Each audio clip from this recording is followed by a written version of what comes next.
अस्सलाम वालेकुम, सब सवेरे पाकिस्तान में खुशामदीद। मैं हूँ वैस मंगलवाला। खुदा का शुक्र है कि उसने हमें आज की सुबह देखना नसीब फरमाई और आज की सुबह का आगाज़ हम सब बेताब हैं, बेचैन हैं। क्रिकेट वर्ल्ड कप, क्रिकेट का आलमी मेला आज शुरू होगा। आज पहला मैच है इंग्लैंड और न्यूजीलैंड के दरमियान और पाकिस्तानी टीम अपने दोनों वार्म अप मैचेस हारने के बाद अब असल जो मैदान है उसमें उतरेगी। कल उनका पहला मैच है नीदरलैंड से। वर्ल्ड कप, सारी दुनिया एंटिसिपेट कर रही होती है कि इस वर्ल्ड कप में क्या होगा, क्या होना है, कौन सी टीमें आगे होंगी, कौन सी टीमें पीछे होंगी। हर खिलाड़ी, हर तज्जियाकार अपना अपना एनालिसिस पेश कर रहा होता है और हर शख्स ये बता रहा होता है कि कौन सी टीम क्यों स्ट्रॉन्ग है, क्यों वीक है, क्या होने जा रहा है। तो ये पूरा सिलसिला चलेगा तकरीबन 1.5 महीने तक। ये क्रिकेट का आलमी मेला सजा रहेगा, टीमें आपस में टकराती रहेंगी और ये सिलसिला यूं ही चलता रहेगा। पाकिस्तान 1992 का वर्ल्ड कप जीतने के बाद आज तक ये वर्ल्ड कप नहीं जीत सका है, जिसको वनडे इंटरनेशनल्स का वर्ल्ड कप कहते हैं। पाकिस्तान आज तक ये नहीं जीत सका 1992 के बाद। 1992 में इमरान खान की क़यादत में जब पाकिस्तान ने ये वर्ल्ड कप जीता था तो उस वक्त भी हम कॉर्नर्ड टाइगर्स थे, लेकिन अब देखते हैं कि पाकिस्तानी टीम अपनी पूरी स्ट्रेंथ्स के साथ और कुछ वीकनेसेस के साथ भी ज़ाहिर है कहाँ खड़ी है और इंडिया के मैदानों में पाकिस्तान क्या जलवे बिखेरता है। इस पर हम बात करेंगे आज डिटेल में, आपकी कॉल्स भी लेंगे और हमारे साथ क्रिकेट के एक्सपर्ट्स भी मौजूद होंगे। बहुत सारी बातें होंगी क्रिकेट के हवाले से, तो ज़रा आप लोग भी तैयार हो जाइए, अपनी फ़ोन लाइन्स के करीब आ जाइए और क्रिकेट को इंजॉय करने के लिए रेडी हों। वैसे हमारी स्पेशल ट्रांसमिशन भी होनी है जिसमें सईद अजमल साहब होंगे, पाकिस्तान के बड़े ज़बरदस्त स्पिनर वो रहे हैं और वो अपना तज्जिया पेश करेंगे। हमारे प्रोग्राम में भी क्रिकेट पर बहुत बातें करेंगे हम, लेकिन पहले हम 60 सेकेंड न्यूज़ की तरफ चलते हैं और उसके बाद आपसे क्रिकेट के हवाले से बातचीत होगी। तो देखते हैं 60 second news. Cricket world cup का मेला आज से सजेगा। पहला मैच इंग्लैंड और न्यूजीलैंड के दरमियान होगा। वर्ल्ड कप के अहमदाबाद में होने वाले मैचेस के दौरान दहशतगर्दी का खतरा। पाकिस्तान में हालिया दहशतगर्दी में अफगानिस्तान के दहशतगर्दों के मुलविस होने की तस्दीक।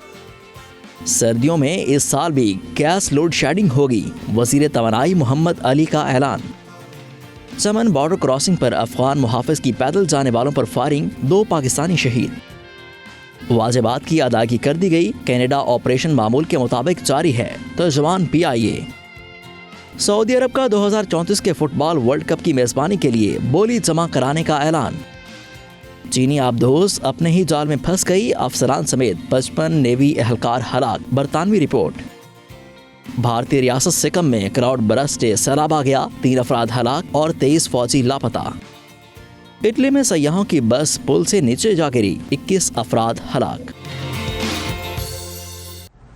जी ये थी 60 सेकेंड न्यूज़ और अब बात करते हैं जी क्रिकेट वर्ल्ड कप की। वर्ल्ड कप में पाकिस्तान की टीम से आपकी क्या उम्मीदें हैं, क्या खदशात हैं, क्या जज्बात हैं, क्या हालात व वाक़यात हैं। फ़ोन लाइन्स हमारी ऑन कर देते हैं ताकि आप लोग भी अपनी राय का इजहार कर सकें हमारे प्रोग्राम में और हमारे साथ क्रिकेट एक्सपर्ट भी मौजूद होंगे। अच्छा जी, अब होना ये है कि 10 टीमें हैं दुनिया की, बड़ी 10 टीमें जिनको आप कह सकते हैं। ज़ाहिर है हर टीम बड़ी तो नहीं होती, लेकिन कुछ टीमें ऐसी होती हैं जो कि इमर्जिंग टीम्स होती हैं, लेकिन उनकी कारकर्दगी ऐसी होती है कि वो वर्ल्ड कप में आती हैं और उनको चांस मिलता है और कभी कभी कमाल ये परफॉर्मेंसेस देती हैं। तो 10 टीमें ऐसी हैं जो कि हिस्सा ले रही हैं इस वर्ल्ड कप में और 2023 का ये वर्ल्ड कप, उसकी जो ट्रॉफ़ी है वो जीतने के लिए आज यूँ कहिए कि एक जंग का आगाज़ होगा और अगले 1.5 महीने तक ये 10 ममालिक, 10 टीमें अपने जो जाल है उसमें दूसरों को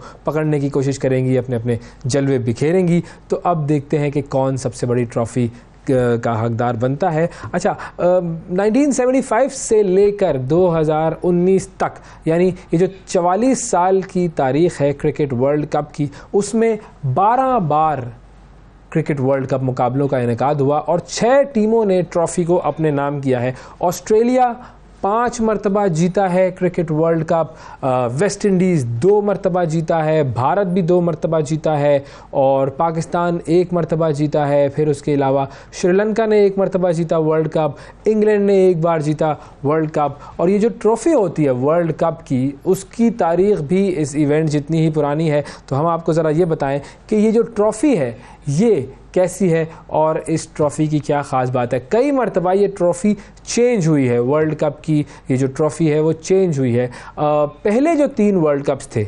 1975 का, 1979 का और 1983 का, इनमें ये तमाम जो ट्रॉफ़ीज़ थी ये एक ही ट्रॉफ़ी थी और तमाम वर्ल्ड कप इवेंट्स ये इंग्लैंड में मुनक्किद हुए थे और तीनों जो इवेंट्स थे वो एक ही कंपनी ने स्पॉन्सर किए हुए थे। प्रूडेंशियल कप इनको कहा जाता था। तो ये जो प्रूडेंशियल कप है ये विंबलडन टेनिस इवेंट की जो ट्रॉफ़ी है उससे मिलती जुलती ये ट्रॉफ़ी थी और अब ये ट्रॉफ़ी जो है ये लॉर्ड्स का जो क्रिकेट का म्यूज़ियम है वहाँ पर महफूज कर दी गई है। अच्छा, अब ये ट्रॉफ़ी 1987 में तब्दील हुई थी और 87 में एक और तब्दीली आई थी क्रिकेट वर्ल्ड कप में कि पिछले जो 3 वर्ल्ड कप्स थे वो 60 ओवर्स के वर्ल्ड कप थे। 60 ओवर्स का एक इनिंग होती थी, फिर उसके बाद 87 में 50 ओवर्स का ये मैच कर दिया गया। हमारे साथ कॉलर्स भी हैं, उनसे भी हम बात करते रहेंगे ट्रॉफीज़ के बारे में, मजीद भी आपको बताते हैं। कासिम अली साहब हैं जी हमारे साथ। अस्सलाम वालेकुम कासिम। वालेकुम अस्सलाम सर, कैसे हैं आप? बिल्कुल ठीक, ज़बरदस्त जी। बताइए जी, क्या जज्बात हैं, क्या हालात हैं? क्रिकेट वर्ल्ड कप शुरू हो रहा है आज। वो सर वर्ल्ड कप के लिहाज से जज्बात तो आपको पता है, पाकिस्तानी क्रिकेट टीम एक जोश है, हाँ, क्रिकेट के साथ जुड़ा हुआ है, जज्बात जुड़े हुए हैं। लेकिन मेरा सर सवाल ये है कि हसन अली और शादाब को क्यों सिलेक्ट किया गया? किसको सिलेक्ट करते हैं उनकी जगह, आप बताएं। सर आप सर चेक करें ना, हम PSL करवाते हैं, इतने ग्रूम करते हैं बॉलर और फिर दोबारा वही पुराने हम घिसे पीटे बॉलर ले आते हैं जब कोई इंजर्ड हो जाता है। लेकिन आप देखें ना, हसनैन भी नहीं है हमारे पास, नसीम भी नहीं है हमारे पास, फिर उसके अलावा एक और 2 बॉलर्स हैं वो भी ज़ख्मी हैं, फास्ट बॉलर्स। तो फास्ट बॉलर्स में फिर हमारे पास ऑप्शन क्या बचता था हसन अली के अलावा? और खिलाड़ी तो अच्छा ही है, वो परफॉर्म बहुत अच्छा किया था PSL में, हाँ, उसको भी चांस देना चाहिए था। किसने दहानी ने दहानी के साथ पता नहीं क्या, वो लोग बस दहानी को लिए फिरते हैं हर जगह मगर उसको खिलाते नहीं है। दहानी का ये बड़ा जो है वो दहानी के साथ किया जा रहा है। और ये आपको याद होगा पहले सरफराज के साथ भी ऐसे ही होता था, उसको भी बड़ी मुश्किल से खिलाया गया था, फिर सरफराज ने बड़ा परफॉर्म किया, बड़ा ज़बरदस्त परफॉर्म किया। लेकिन हमारे यहाँ पे ये होता है मामला। तो अब देखते हैं कि क्या होता है, हम तो सिर्फ दुआएं कर सकते हैं भाई। और किसकी सिलेक्शन पर आपको एतराज़ है? और किसी की सिलेक्शन पे एतराज़ नहीं है इतना, ठीक है, लेकिन वो मोहम्मद हारिस को अपने वजह तो असल से ना मैसेज दीजिएगा कि मोहम्मद हारिस पे ओपनर करवा दें, इनकी मेहरबानी है।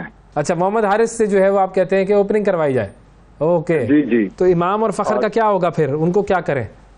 सर फ़खर ने आप मुझे ये बता दें लास्ट 10 मैचेस में कितने रन किए हैं और भी नहीं, कितने फोर्स हैं? कुछ नहीं किया, कुछ तो नहीं किया। किसी और को चांस देना चाहिए ना यंगस्टर्स को। सर असल में प्रेशर भी बड़ा होता है ना, फिर वो चल जाता है खिलाड़ी तो फिर देखें कैसा चलता है वो। यंगस्टर्स के ऊपर प्रेशर भी होता है। सर इंटरनेशनल क्रिकेट खेल रहे हैं हम, पूरे पाकिस्तान को प्रेजेंट कर रहे हैं, हाँ। और सिर्फ पाकिस्तान पे प्रेशर है?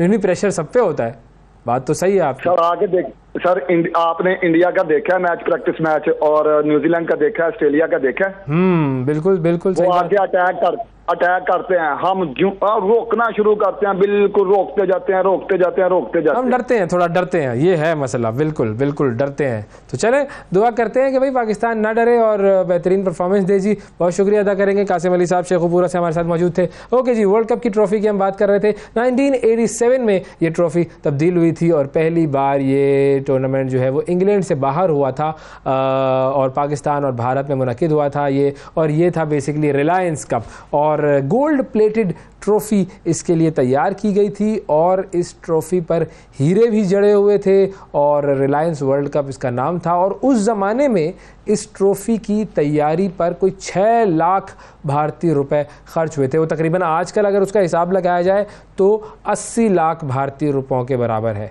और फिर उसके बाद 1987 के बाद आता है जी 1992 का वर्ल्ड कप। वो अब तक की सबसे अलग ट्रॉफ़ी थी, सबसे अलग उसका डिज़ाइन था, सबसे खूबसूरत भी उसको तस्वुर किया जाता है। क्रिस्टल से वो तैयार की गई थी, बेंसन एंड हेजिस वो कप था और ग्लोब बना हुआ था और 8,000 बरतानवी पाउंड्स का खर्चा हुआ था। और इस वक्त जो है ये नेशनल क्रिकेट एकेडमी लाहौर में ये मौजूद है। फिर 1996 का टूर्नामेंट था, ये फिर बड़े सग़ीर में हुआ था। पाकिस्तान, भारत, श्रीलंका ये 3 कंट्रीज़ मेज़बान थी और ट्रॉफ़ी जो थी इसको विल्स कप कहते थे जी। और फिर उसके बाद 1999 से लेकर अब तक आईसीसी ने ये फैसला किया कि फिर जी एक ही ट्रॉफ़ी बना ली जाए, और आईसीसी ने बरतानिया की कंपनी है जी जेराड एंड को, उससे रब्ता किया और वो ट्रॉफ़ी बनाती है। और अब जो ट्रॉफ़ी जो है उसकी तकरीबन वज़न है 11 किलो, 60 सेंटीमीटर्स लंबी ये ट्रॉफ़ी है।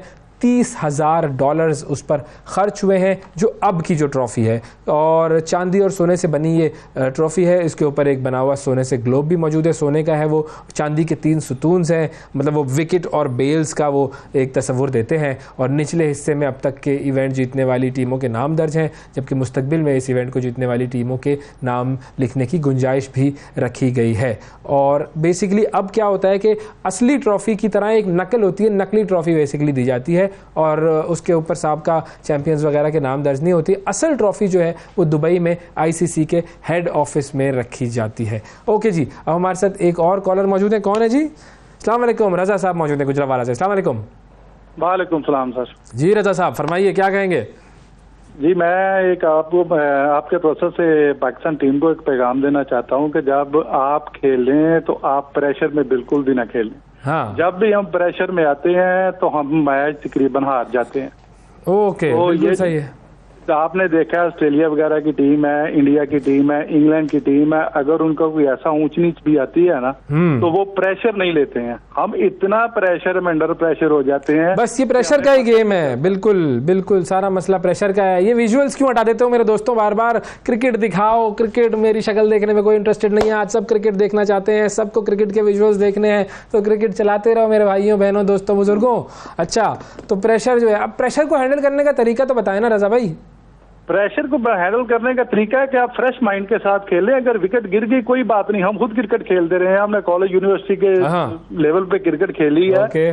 जब आप अंडर प्रेशर हो जाएंगे, समझ लेंगे कि हम अब हारने लगे तो आप हार जाएंगे। बात तो सही है, प्रेशर हार जाएंगे। अगर आप गेम को ये देख लें, आपकी 2 विकेटें भी गिर रही हैं, गेम आप अपनी खेलें, तीसरी भी गिर जाए फिर भी अपनी गेम ही खेलें, तो उसमें हार के चांसेस कम होते हैं, जीत के ज्यादा हो जाते हैं। वैसे तो हार जीत गेम का हिस्सा है, गेम का हिस्सा है, बिल्कुल बिल्कुल। हाँ, हम भी तो वैसे जज्बाती है ना। जब आप अंडर प्रेशर हो जाएंगे ना, फिर आप सेलेक्ट कर लेते हैं कि हम हार गए। सही है। आपके घर में सबका माहौल बना हुआ होता है वर्ल्ड कप देखने का? हाँ जी बिल्कुल बना होता है, क्योंकि बच्चे भी माशाल्लाह देखते हैं, सभी देखते हैं। खवातीन भी देख रही होती है वर्ल्ड कप आपके घर में? ज़ाहिर है सभी देखते हैं। वरना कम इंटरेस्ट होता है ना, खवातीन परेशान होती है, शौहर काम नहीं कर रहे, बस कोई सौदा लाने का कहो तो कह रहे मैच चल रहा है, कोई काम का कहो। हाँ वो तो ठीक है, लेकिन वो इन दिनों के सौदा सलफ वगैरह इकट्ठा ले जाते हैं, फिर इस परेशानी खत्म हो जाती है। जबरदस्त जी, बहुत शुक्रिया जी, जबरदस्त। चले देखते हैं कि क्या होता है। आज पहला मैच है जी वर्ल्ड कप का। अच्छा जी, हंजला मुमताज हमारे साथ मौजूद है। अस्सलाम वालेकुम। जी वालेकुम सलाम जी हंजला, बिल्कुल ठीक, जबरदस्त, अल्लाह का शुक्र। आप बताइए। अल्हम्दुलिल्लाह। अच्छा वैस भाई, मेरा सवाल है, वसीम जूनियर को ये साथ क्यों रख रहे हैं टीम में और खिला क्यों रहे, जबकि हमारे पास उसके मुतबादिल और भी चांस है, और प्लेयर बैठे हैं। और कौन है बताएं? आप होते तो क्या करते, किसको लेते? आमिर जमाल है, तो इन्होंने सिलेक्ट ही नहीं किया। आमिर जमाल को नहीं किया सिलेक्ट, बिल्कुल। इसके अलावा उमैद आसिफ है। हाँ उमैद भी है, उसकी परफॉर्मेंस काफी देर से अच्छी है। यार ये बड़े मुश्किल मामलात हैं ये। टीम सिलेक्शन देखें अब की है उन्होंने, तो कुछ सोच समझ के ही की होगी। अच्छा एक काम करते हैं ना, हम डॉक्टर नुमान यहाँ से बात करने की कोशिश कर लेते हैं। हम वो हमें ज़रा सिखा भी देंगे, समझा भी देंगे, क्योंकि वो तो क्रिकेट के एक्सपर्ट हैं। तो ज़रा बात कराओ ना मेरे दोस्तों, ज़रा कोशिश करो उनसे, हम फिर ये सारे सवालात जो हैं वो उनसे पूछेंगे। थैंक यू जी, बहुत शुक्रिया। अब मैं आपको बताता हूँ कि पाकिस्तान की जो परफॉर्मेंस थी वो कैसी रही। 1975 का जो वर्ल्ड कप था उससे लेकर 2019 तक के वर्ल्ड कप्स में पाकिस्तान की परफॉर्मेंस क्या रही है। 1975 से शुरू करते हैं जी। इंग्लैंड की मेज़बानी में खेला गया था, वेस्ट इंडीज़ जीती थी ये टूर्नामेंट, और पहला जो एडिशन था उसमें कोई इतनी अच्छी कारकर्दगी नहीं थी पाकिस्तान की, और पाकिस्तान की टीम सेमीफाइनल तक नहीं पहुंच सकी थी। अच्छा, फिर उसके बाद 1979 में इंग्लैंड में ही दूसरी मरतबा वर्ल्ड कप हुआ, उसमें एक मरतबा फिर वेस्ट इंडीज़ जीता, वेस्ट इंडीज़ ने इंग्लैंड को फाइनल में हराया, फतह वेस्ट इंडीज़ का मुकद्दर बनी, और पाकिस्तानी टीम उस वर्ल्ड कप में पाकिस्तान ने बड़ी अच्छी कारकर्दगी दिखाई थी 1979 में। आसिफ इकबाल उस वक्त टीम को लीड कर रहे थे, और पाकिस्तान की जो टीम थी वो पहुंची थी सेमीफाइनल तक, सेमीफाइनल में हारे थे हम। अच्छा, फिर उसके बाद जो वर्ल्ड कप कप था 1983 का, 87 का, ये दोनों वर्ल्ड कप पाकिस्तान के लिए बड़े अच्छे रहे थे। और 79 में भी पाकिस्तान सेमीफाइनल में पहुंचा, 83 में भी सेमीफाइनल में पहुंचा, 87 में भी सेमीफाइनल में पहुंचा, लेकिन सेमीफाइनल तक ही मामला था। 83 और 87 में जो है वो इमरान खान जो है उसकी इमरान खान की कप्तानी में पाकिस्तान खेल रहा था। और फिर उसके बाद जब 1979, 1983 और 1987 में सेमीफाइनल्स में हम हारे, उसके बाद 1992 में फिर वो मरहला आया कि जब पाकिस्तानी कौम, ज़ाहिर है उम्मीदें तो हमेशा होती हैं, लेकिन उस टीम से भी बहुत उम्मीदें थी। इंग्लैंड और न्यूजीलैंड में ये वर्ल्ड कप खेला गया था, वर्ल्ड कप का 5वां एडिशन था ये, और उसमें वर्ल्ड कप में पाकिस्तान फातेह करार पाया। इमरान खान उसके कप्तान थे और वो आखिरी गेंद सबको याद है, आखिरी मैच सबको याद है, वसीम अकरम ने बड़ी ज़बरदस्त बॉलिंग करके 2 विकेटें ली थी और पाकिस्तान ने इंग्लैंड को हराया था। अच्छा, इंग्लैंड के साथ बड़ा इंटरेस्टिंग मामला था। इंग्लैंड जो है उसमें हमेशा सेमीफाइनल में पहुंचता रहा था और कभी भी वो नहीं जीत पाया था। हालांकि वो कहते हैं ना, क्रिकेट का जो ओरिजिन है वो तो इंग्लैंड में हुआ, लेकिन उसके बावजूद क्रिकेट वर्ल्ड कप इंग्लैंड नहीं जीत पाया था। अच्छा जी, फिर उसके बाद 1996 उसमें फिर कौमी टीम के जो कप्तान थे वो वसीम अकरम थे और बस बड़ा ही बुरा हाल था। क्वार्टर फाइनल तक पाकिस्तान पहुंच सका था और लेकिन ये है कि उस दौरान 1996 में हुआ क्या था कि 1996 में श्रीलंका जीता था वर्ल्ड कप। और श्रीलंका ने जब ट्रॉफी उठाई तो सारी दुनिया हैरान थी, क्योंकि श्रीलंका की परफॉर्मेंस उससे पहले कोई इतनी अच्छी नहीं थी। ग्रुप स्टेजेस में ही 1975 से ही श्रीलंका की हिस्ट्री ये थी कि वो ग्रुप स्टेजेस से ही बाहर हो जाता था। और इस मरतबा 1996 में जब ये टीम आई तो उसने क्रिकेटिंग जो प्लेइंग मेथोडोलॉजी थी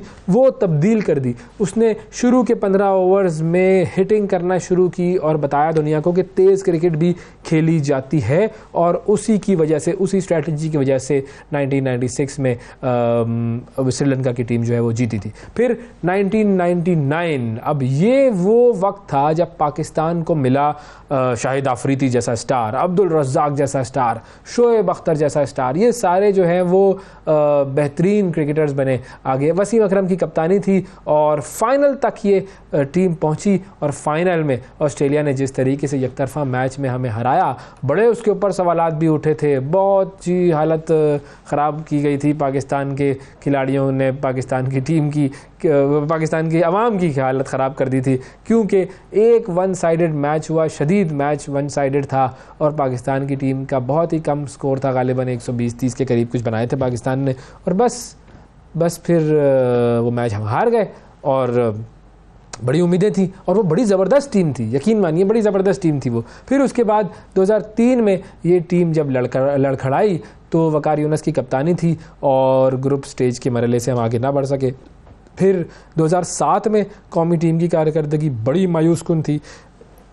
इंज़िमामुल हक उस वक्त टीम के कैप्टन थे, ग्रुप स्टेज में ही पाकिस्तान बाहर हो गया था। फिर उसके बाद बात करते हैं जी 2011 की। 2011 में भारत की मेज़बानी में खेला गया वर्ल्ड कप था, 10वां एडिशन था। पाकिस्तान एक मरतबा फिर सेमीफाइनल तक पहुंचा था और भारतीय शहर मोहाली में जब मिसबाह आउट हुए थे तो क्या बस सबके दिल जो है वो बस धड़क गए थे और बस फिर वो भारत ने जीता वो 2011 का वर्ल्ड कप और पाकिस्तान का सफ़र जो है वो सेमीफाइनल में तमाम हो गया था। फिर 2015 में ऑस्ट्रेलिया और न्यूजीलैंड में फिर वर्ल्ड कप हुआ तो कई नए चेहरे पाकिस्तान टीम का हिस्सा बने। मिसबाह उस वक्त कप्तान थे और लेकिन क्वार्टर फाइनल में ही हम पहुंच पाए थे। फिर उसके अलावा 2019 में सरफराज अहमद फिर ये कप्तान थे और उस वक्त देखें जी बाबर आजम भी आए, शाहीन शाह भी थे, आमिर थे, इमाम हसन अली, ये सब खिलाड़ी जो है वो टीम का हिस्सा थे। कोई इतनी ख़ास परफॉर्मेंस तो नहीं थी, पाकिस्तान ग्रुप स्टेज में ही बाहर हो गया था, लेकिन ये कि अब देखते हैं कि क्या होता है। पाकिस्तानी टीम से हमें बड़ी उम्मीदें वाबस्ता हैं और हम चाहते हैं कि पाकिस्तान जो है वो टॉप 4 में, तो बड़े लोग पेशगोइयाँ कर रहे हैं कि टॉप 4 में पाकिस्तान की टीम पहुँचेगी, लेकिन हु नोज़, इट्स क्रिकेट। एक और कॉलर है हमारे साथ जी, अस्सलाम वालेकुम। हेलो, अस्सलाम वालेकुम जी। जी अनवर साहब कैसे हैं आप, ठीक ठाक हैं? हाँ जी फर्स्ट क्लास सुनाए। अनवर मलिक बात करो मुल्तान से। जी मलिक साहब, इंजमाम के शहर से। इंजमाम के शहर से, बिल्कुल। इंजमाम साहब ने जो टीम सिलेक्ट की है, आप जो है, अच्छा आपने इंजमाम साहब के साथ खेला है? ओहो बिल्कुल। हाँ जी, क्या हाल है? जबरदस्त जी, बिल्कुल ठीक जी। हाँ जी माशाल्लाह, बहुत स्कूल लेवल से खेलते थे। हाँ हाँ, टैलेंट शुरू से रहा उनका, तो वो शुरू से ही रन आउट होते थे ज्यादा है। और माशाल्लाह देखो जी, कैप्टन तक रहे कौमी टीम में जी। और मैंने वर्ल्ड कप भी सारे देखे हैं 1975 से अब तक। अच्छा, इस मर्तबा क्या उम्मीद है आपको? प्रैक्टिकल बात, टीम अच्छा खेलेगी इस दफा, मगर स्पिन बॉलिंग हमारी जो है ना काफी है, उसमें बहुत ज्यादा वो है, स्पिन का बड़ा मसला है। जैसे हल्के स्पिनर भी वही हैं, शदाब, नवाज, ये अच्छे स्पिनर हैं, इनसे तवक्को भी है, अल्लाह करे अच्छी बॉलिंग कराएंगे। और मिडिल ऑर्डर बैटिंग अच्छी कर रही है, मगर ओपनिंग जो है ना वो इन्हें थोड़ा से एक चेंज करना पड़ेगा इनको। बिल्कुल बिल्कुल, ये बड़ा मसला है, इस मसले को हल करना पड़ेगा। बहुत शुक्रिया अदा करेंगे अनवर साहब, आपने कॉल किया प्रोग्राम में। और अब हमारे साथ मौजूद हैं जनाब डॉक्टर नुमान नियाज साहब, the cricket expert, the cricket analyst, और उनसे हम बात करेंगे, उनसे जानेंगे कि उनकी क्या उम्मीदें हैं इस वर्ल्ड कप के हवाले से। अस्सलाम वालेकुम डॉक। वालेकुम सलाम, क्या हाल है वैस? Good to hear from you. Sir कैसे हैं, ठीक ठाक हैं आप? आपकी आवाज़ जो है वो कुछ धीमी सी आ रही है, क्या तबीयत तो ठीक है आपकी सर? नहीं, वो मेरी आवाज़ बिल्कुल ठीक है। वो पोस्ट ट्रीटमेंट जरा अपना लेरिंग्स में प्रॉब्लम हो जाता है, लेरेंजाइटिस, और ऊंचा बोलते हैं, फिक्र हाँ ज़रा हमारी दुआएं हैं आपकी सेहत के लिए। अरे नहीं सर, आपकी आवाज़, आप धीमा भी बोलेंगे तो दिल से दिल का कनेक्शन है, वो दिल तक आवाज़ पहुंच जाएगी। चले सबसे पहले तो ज़रा इस पर आ जाएं कि चले वर्ल्ड कप का एनालिसिस तो हम करते रहेंगे, ये बताएं कि क्या ये वर्ल्ड कप आखिरी वर्ल्ड कप होगा ODI, as far as ODIs are concerned? देखें, वनडे इंटरनेशनल्स जो हैं वो आजकल बहुत ज़्यादा अनपॉपुलर ज़रूर हो रहे हैं बिकॉज ऑफ द फैक्ट कि जो T20 की प्राइवेट लीग्स और जो T20 की कमर्शियल अट्रैक्शन है वो उसकी ओवरडोज है और वो ज़्यादा एक्सेप्टेबल है। क्योंकि हम बात जब करते हैं तो दो किस्म के शायकीन होते हैं, एक क्रिकेट लिटरेट होते हैं जिनको क्रिकेट की समझ होती है, क्रिकेट पैशनेट होते हैं। तो ये जब से ब्रॉडकास्टिंग राइट्स की और ये जब से एक रस्म टास्क बना है, तो तब अगर आप देखेंगे तो बहुत सारे कॉर्पोरेट इंटरेस्ट जो है और जो फाइनेंशियल इंटरेस्ट हैं वो आ गए हैं T20 की तरफ। अब तो टेस्ट क्रिकेट कुछ लोग कहते थे कि it may well die down on its feet. बिल्कुल,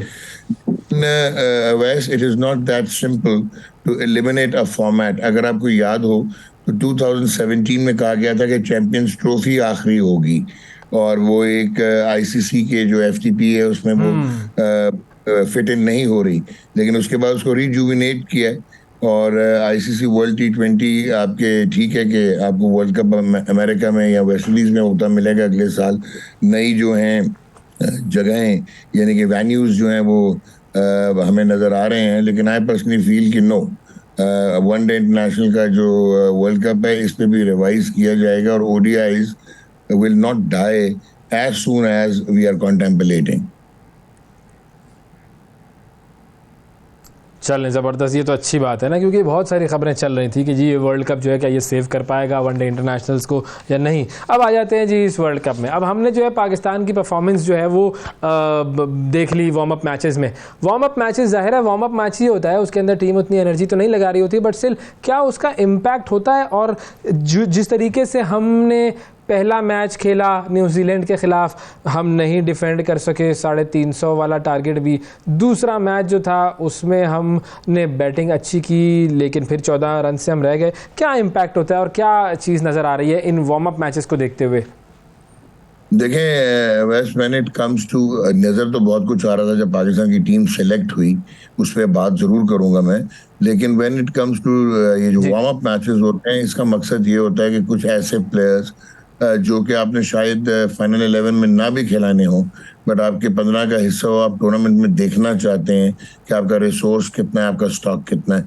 सेकेंडली कोई एक माइंडसेट होता है जिस वक्त आपका एक्चुअल ओरिजिनल मैच होता है, तो उसमें वो हम कहते हैं ना कि जो एड्रेनलिन रश होता है और जो प्लेयर्स का फोकस होता है, वो अब जितना मर्जी भी प्रोफेशनल हो, बट व्हेन यू नो कि it is only a game for warming up, तो वो वाला कंपेटिटिव माइंड नहीं आपको नजर आता, दोनों अतराफ से नजर नहीं आता, दोनों से नजर नहीं आता। लेकिन इसका ये है कि हाँ, कुछ ऐसे प्लेयर्स जो कि फ्रिंज पे होते हैं, फॉर्म नहीं होती, जैसे अभी हमने फखर जमान का देखा, उनको तो हैरत अंगेज तौर पे पहला वाला वार्म अप मैच में अपॉर्चुनिटी नहीं दी न्यूजीलैंड के अगेंस्ट।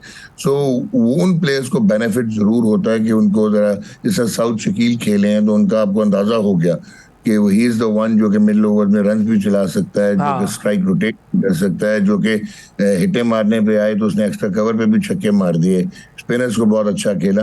तो ये उस तरह तो इंडिविजुअली तो पॉजिटिव होता है। बट अगर आप देखें कि आपने कितने ओवर शहनशाह अफरीदी से करवाए, पहले मैच में उन्होंने बॉल नहीं किए, शादाब ने बॉल नहीं किए, दूसरे में जहाँ पे उसामा मीर ने 2 आउट किए, तो क्या मतलब है कि वो सेल्फिश था, शादाब की कप्तानी कर रहा था, उसको 10 ओवर नहीं कराया, खुद 10 ओवर किए? No, he needed to bowl 10 overs to have his all muscle memory back. तो ये वाली चीजें जो है पर्सनली फील कि इनका आप इनसे एनालाइज नहीं कर सकते कौन सी टीम किधर है। So at the end of the day warm up game is a warm up game, it's a non serious. ठीक है जी, सही है। तो अब आ जाते हैं कि जी पाकिस्तानी टीम के ऊपर जो बात कर रहे थे, आपके सिलेक्शन पर जो हम बात करेंगे कि क्या हुआ है और अब जो टीम है उससे फिर हम क्या एक्सपेक्ट कर सकते हैं, हमारे स्ट्रेंथ्स और हमारी वीकनेसेस। देखें, इसमें 2 चीजें हैं अपना अवैस। एक तो ये है कि for the last 5-6 years international cricket का मेथड बदल गया, जिसको मॉडर्न क्रिकेट कहते हैं, जिसमें आप पावर हिटिंग की बात करते हैं। जैसे 2015 में डिबॉकल हुआ था इंग्लिस्तान का, लेकिन ऑयन मॉर्गन ने ये डिसाइड किया था कि they have to come back. तो उन्होंने वो बेसबॉल अप्रोच, और बाद में तो वो हमने देखा जो बेसबॉल अप्रोच आ गई अपना ब्रैंडन मैकलम के बाद, तो उन्होंने अपने आप को चेंज किया। अगर आप उनके नंबर 4, 5, 6 जो कोर होती है किसी भी टीम की, उनके बैट्समैन देखें तो वो एक ही सिमेट्रिकली अगर हिटे मारने पे आए, चाहे वो 78 फॉर 8 हैं, चाहे वो 380 फॉर 2 हैं, उनकी अप्रोच चेंज नहीं होती। फिर आपका एथलेटिसिज्म है इसमें, फिर आपका रियल टाइम डेटा की इंटरप्रिटेशन होती है, फिर आप मैचअप्स करते हैं, साइंस बहुत ज़्यादा इन्वॉल्व हो गई है, प्लान की एग्जीक्यूशन है, सुपर फिटनेस है, मेंटल फिटनेस है। तो बहुत सारी टीमें जो है ना, आप देखेंगे कि इंडिया हो गया, इंग्लैंड हो गया, ऑस्ट्रेलिया, न्यूजीलैंड, ये अब आगे निकल गई हैं। नाउ साउथ अफ्रीका है स्पॉट अप कि उनका भी जो क्विंटन डिकॉक में भी एबिलिटी है, नीचे आ जाए तो डेविड मिलर है, उसके बाद ऑनरे क्लासन है। तो वो लोग जो हैं वो विल विन, वो 400 चेज करने की भी एबिलिटी रखते हैं। हमने सम ऑफ द अदर कन्वेंशंस को पकड़ के रखा, फिर हमने अपने आप को बहुत जगह पे डिसेप्शन के साथ डिसीव करते रहे हम अपने आप को, कि हमने नाम बनाने की कोशिश की और कंफर्ट जोन में रहने की कोशिश की। अब एग्जांपल मैं देता हूँ, अब जैसे शादाब खान जो है वो एक gun player it comes to T20 internationals, एक ब्रिलियंट फील्डर है, ब्रिलियंट माइंड है, is a very good boy, but when it comes to 50 overs cricket, जहाँ पे आपकी लेंथ फर्क है। अब होता क्या है कि शादाब सारी जिंदगी में मेरे ख्याल 14 या 15 फर्स्ट क्लास मैच खेला हुआ, और वो भी जब ये पाकिस्तान ए से टूर किया था। जब तक आप फर्स्ट क्लास क्रिकेट नहीं खेलेंगे तो आगे गेन नहीं कर पाते। आगे का मतलब है कि you have to push it through, और आपको बड़ा उस पर आपको रेडी होना चाहिए। सो यहाँ पे आपको विकेट टेकिंग ऑप्शन जो है, जिस तरह वो T20s में आउट कर लेते हैं, यहाँ पे 60-70 रन खा के 10 ओवर में और आप कोई आउट ना करें और आप मेन स्पिनर कहलाएं। He could have been in the team as a 6th bowler और एज ए bowling ऑलराउंडर। फिर उसके बाद आप आ जाएं कि जितनी भी इंटरनेशनल टीम्स आपको नजर आएंगी, चाहे न्यूजीलैंड को देखें मिचेल सैंटनर आपको नजर आएगा, आप इंडिया को देखें आपको रविंद्र जडेजा नजर आएगा, आपको उनके पास जो है वो कुलदीप यादव नजर आएगा। तो ये फिंगर स्पिनर वनडेज में स्लो लेफ्ट आर्म बहुत जरूरी होता है। हमारे पास मोहम्मद नवाज है। तो उसके बाद अगर आप देखें इफ्तिखार अहमद की मैं आपको एग्जांपल देता हूँ, अभी पिछले मैच में जो वार्म अप मैच था वहाँ पे वो के वार्म अप था, वहाँ पे उन्होंने 80 रन बनाए तकरीबन, और जो उनकी मिस सेंचुरी उनके जो 30 रन थे वो 50 गेंदों पे थे पहले, उसमें से 3 चौके थे। तो अगर आप देखें तो वैसे 47 गेंदों पे 18 run. What is the problem? वो है ब्लॉक या हिट। वो मैसिव हिटर है, ब्लॉक करता है या हिट करता है, बट जब रोटेशन ऑफ स्ट्राइक की बात आती है तो it is a little difficult for him. तो क्या वो नंबर 4 और 5 पे लेके और इनिंग्स को बिल्ड करेंगे? फिर आप हसन अली को वापस लेके आए हैं अहेड ऑफ नसीम शाह, वो अनफॉर्चुनेटली इंजर्ड हो गए। क्या हसन अली जो है जिस फ्रेम ऑफ माइंड में और जिस फॉर्म में है ठीक है कि एक्सपीरियंस भी है, वो आगे से गेंद कर भी सकते हैं, तेज गेंद भी कर सकते हैं, ही can be a surprise package. क्या वो इतनी जल्दी सिंक हो पाएंगे? तो ये अब अगर मैं ओवरऑल देखूं, जो मैं जिस बात में आना चाह रहा था, तो क्या आपका right player for the right slot है या नहीं है? पाकिस्तान के अगर आप नंबर्स को देखेंगे तो एक तो जब आप इमामुल हक ब्रिलियंट, उनकी एवरेज आपको नजर आएगी 52, 53, 54 का उसका करियर एवरेज आपको मिलेगी, लेकिन उनका स्ट्राइक रेट जो है वो बमुश्किल 71, 70, 71, 72 है। तो आपका प्लान क्या है? पावर प्ले जो है पहले 10 ओवर्स में आप किस अपना स्ट्राइक रेट से जो है वो रन्स करना चाहते हैं? फिर आपका जो मिडिल ओवर्स में आपके साथ प्रॉब्लम आ रहा है कि आप रोटेशनल स्ट्राइक नहीं कर पाते, एक ही तर्ज की आपको बैटिंग लाइनअप नजर आती है कि ऊपर इमाम है, फखर आजकल आउट ऑफ फॉर्म है, वरना वो आपका एक्स फैक्टर है। उसके बाद आप बाबर आजम को देख लें, रिजवान को देख लें। सो सऊद शकील को इनको बीच में लाना पड़ेगा। Sarfaraz Ahmed could have been amazing, जिस फॉर्म में वो है, फर्स्ट क्लास में भी 200 भी किया है, 100 भी किया है, लास्ट 9 इनिंग्स में कोई उनकी जो है वो 3 सेंचुरियां 950 हो चुके हुए हैं। तो सरफराज इस किस्म के जो उल्टी सीधी रिवर्स लगा के, जैसे आप जो रूट ने अपने आप को चेंज कर लिया है, जो रूट जो कन्वेंशनल बैट्समैन था वो टेस्ट क्रिकेट में रिवर्स स्वीप मारना शुरू हो गए हैं। ये मॉडर्न क्रिकेट की डिमांड है। तो क्या हमारी टीम सिलेक्शन मुझे ऐसे लगा स्लाइटली इंटेलेक्चुअली डिसऑनेस्ट है। जो प्लेयर्स जाने चाहिए थे बनते थे, जैसे कि शान मसूद है कि वो आप टेस्ट क्रिकेट खिलाते रहे जहाँ पे वो परफॉर्म नहीं कर रहे थे, लेकिन लिस्ट ए में उनकी 56 एवरेज है, लेफ्ट हैंडर हैं, रोटेशन और स्ट्राइक बहुत अच्छी है, एंकर कर लेते हैं, हिट मार लेते हैं। तो अब आई पर्सनली फील कि आपके पास रिसोर्स है। तो शान का कोई कप्तानी का डर है क्या बाबर आजम को, कि शान आ जाएगा तो मामला खराब हो जाएगा जरा कप्तानी का? नहीं, अब मैं ये तो नहीं कहूंगा कि सऊद शकील का भी डर है बाबर आजम को कि अपॉर्चुनिटी नहीं मिल पाती, लेकिन इनहेरिट इनसिक्योरिटीज का मुझे नहीं पता, वो खुदा जानता है। लेकिन eight the end of the day ऐसे लगता है कि सर्टेन प्लेयर्स लाइकिंग में हैं और डिसलाइकिंग में हैं। एंड डोंट फॉरगेट, जो आपके रिमोट कंट्रोल डायरेक्टर और सो कॉल्ड वो हैं की author, he is a man of strong likes and dislikes. फिर मैं और ब्लंटली भी आपको ये कह दूं कि जब से फ्रेंचाइज क्रिकेट आई है पाकिस्तान में, तो फ्रेंचाइज का इम्पैक्ट बहुत ज्यादा होता जा रहा है नेशनल टीम की सिलेक्शन पे। ये मैं अंडरटोन में बहुत सारी बातें कर गया कि आपके कुछ ऐसे फेवरेट्स हैं जो अब मतलब आप सेंट्रल बिल्कुल ठीक है, बिल्कुल सही है कि फ़हीम अशरफ को सेंट्रल कॉन्ट्रैक्ट मिल जाता है, नजर आ रहा है बिल्कुल। लेकिन इब्रार अहमद जो कि आपका वर्ल्ड अपना रिकॉर्ड पाकिस्तान रिकॉर्ड कर रहा है, उसको आप कॉन्ट्रैक्ट ही नहीं देते टेस्ट क्रिकेट में। सऊद शकील को आप कैटेगरी डी में रखते हैं, सरफराज को डी और उसको आप रिजर्व में रखते भी हैं। हाँ, और नुमान अली को आप जो है वो कॉन्ट्रैक्ट नहीं देते, तो वो क्लियरली आपको नजर आ रहा है कि फेवरिज्म हो रहा है। अब आए आप चांसेस पे। अनप्रेडिक्टेबिलिटी इस मॉडर्न क्रिकेट में, साइंटिफिक जोन्स में कितना आपको हेल्प करेगी? ठीक है, क्योंकि क्या अब जब आप टॉप 4 की बात करते हैं, आप कैसे एलिमिनेट कर सकते हैं ऑस्ट्रेलिया को, कैसे एलिमिनेट कर सकते हैं इंडिया को अक्रॉस ऑल फॉर्मेट्स, नंबर 1 अपने होम ग्राउंड में खेल रही है, इंग्लैंड को, साउथ अफ्रीका। बट मैं ये नहीं कह रहा कि we do not have any hope, क्योंकि एक जो स्ट्रॉन्ग पॉइंट नजर आता है बाबर आजम का एज कप्तान, शायद टेक्टिकली और स्ट्रेटेजिकली वो कोई ब्रिलियंट आपको नहीं नजर आएंगे, एल्बर्ट आइंस्टाइन नहीं नजर आएंगे, लेकिन ये जो बॉन्डिंग हुई है, जिसको दोस्ती यारी या रोटी ग्रुप भी कहा जाता है, वो एक पॉजिटिव ये चीज जरूर है कि दे बैक ईच अदर अप। लेकिन क्या जो ऊपर से 2 आउट कर देते हैं, मिडिल ओवर में आउट कौन करेगा पाकिस्तान का? ये एक क्वेश्चन है। इब्रार को अगर आप रखते तो इब्रार में ये एबिलिटी है कि वो 40 रन दे देता 4 ओवर्स में, मिस्ट्री बॉलर है, लेकिन वो साथ आपको 2-3 आउट कर देता। जैसे मार्क वुड की, you will be shocked to know, power play में एवरेज 50 की है, लेकिन Mark Wood is one of the finest death bowlers, लेकिन वो एक ऐसी क्रूशियल विकेट ले लेते हैं जहाँ से अपने उसके कप्तान को स्पेस मिलती है तो कम बैक चेंज कर देती है। तो हमारे लिए प्रॉब्लम ये है कि ना हम आउट कर पाते हैं मिडिल ओवर में 11 से 40 में, और जब आउट नहीं कर पाते अगली टीम 350 पौने 400 कर देती है, और फिर हम रन्स रोटेट नहीं कर पाते। तो it will be a sight to watch के इफ्तिखार खेल रहा हो और एक एंड से रविंद्रा जडेजा गेंद कर रहे हो और एक एंड से कुलदीप यादव गेंद कर रहे हो अहमदाबाद में, तो क्या वो कितनी रोटेट कर पाएंगे strike? So that is overall I personally feel Pakistan team को आप एलिमिनेट नहीं कर सकते।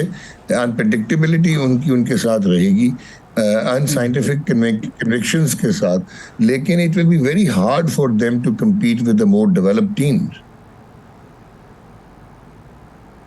बिल्कुल प्रैक्टिकल आपने एनालिसिस दिया है, और ये अब कल पता चल जाएगा जब पहला मैच खेलेगी पाकिस्तान की टीम। नेदरलैंड से मैच तो है, लेकिन हमारा कोई भरोसा नहीं होता। हम कभी कभी आयरलैंड से भी जो है वो हार जाते हैं और कभी कभी दुनिया को हरा देते हैं। थैंक यू सर, बहुत शुक्रिया। हमारे साथ डॉक्टर नुमान थे और बात हो रही थी क्रिकेट वर्ल्ड कप के हवाले से। एक छोटा सा वक्फा लेंगे, वक्फे के बाद दोबारा हाजिर होंगे। हमारे साथ रहिएगा।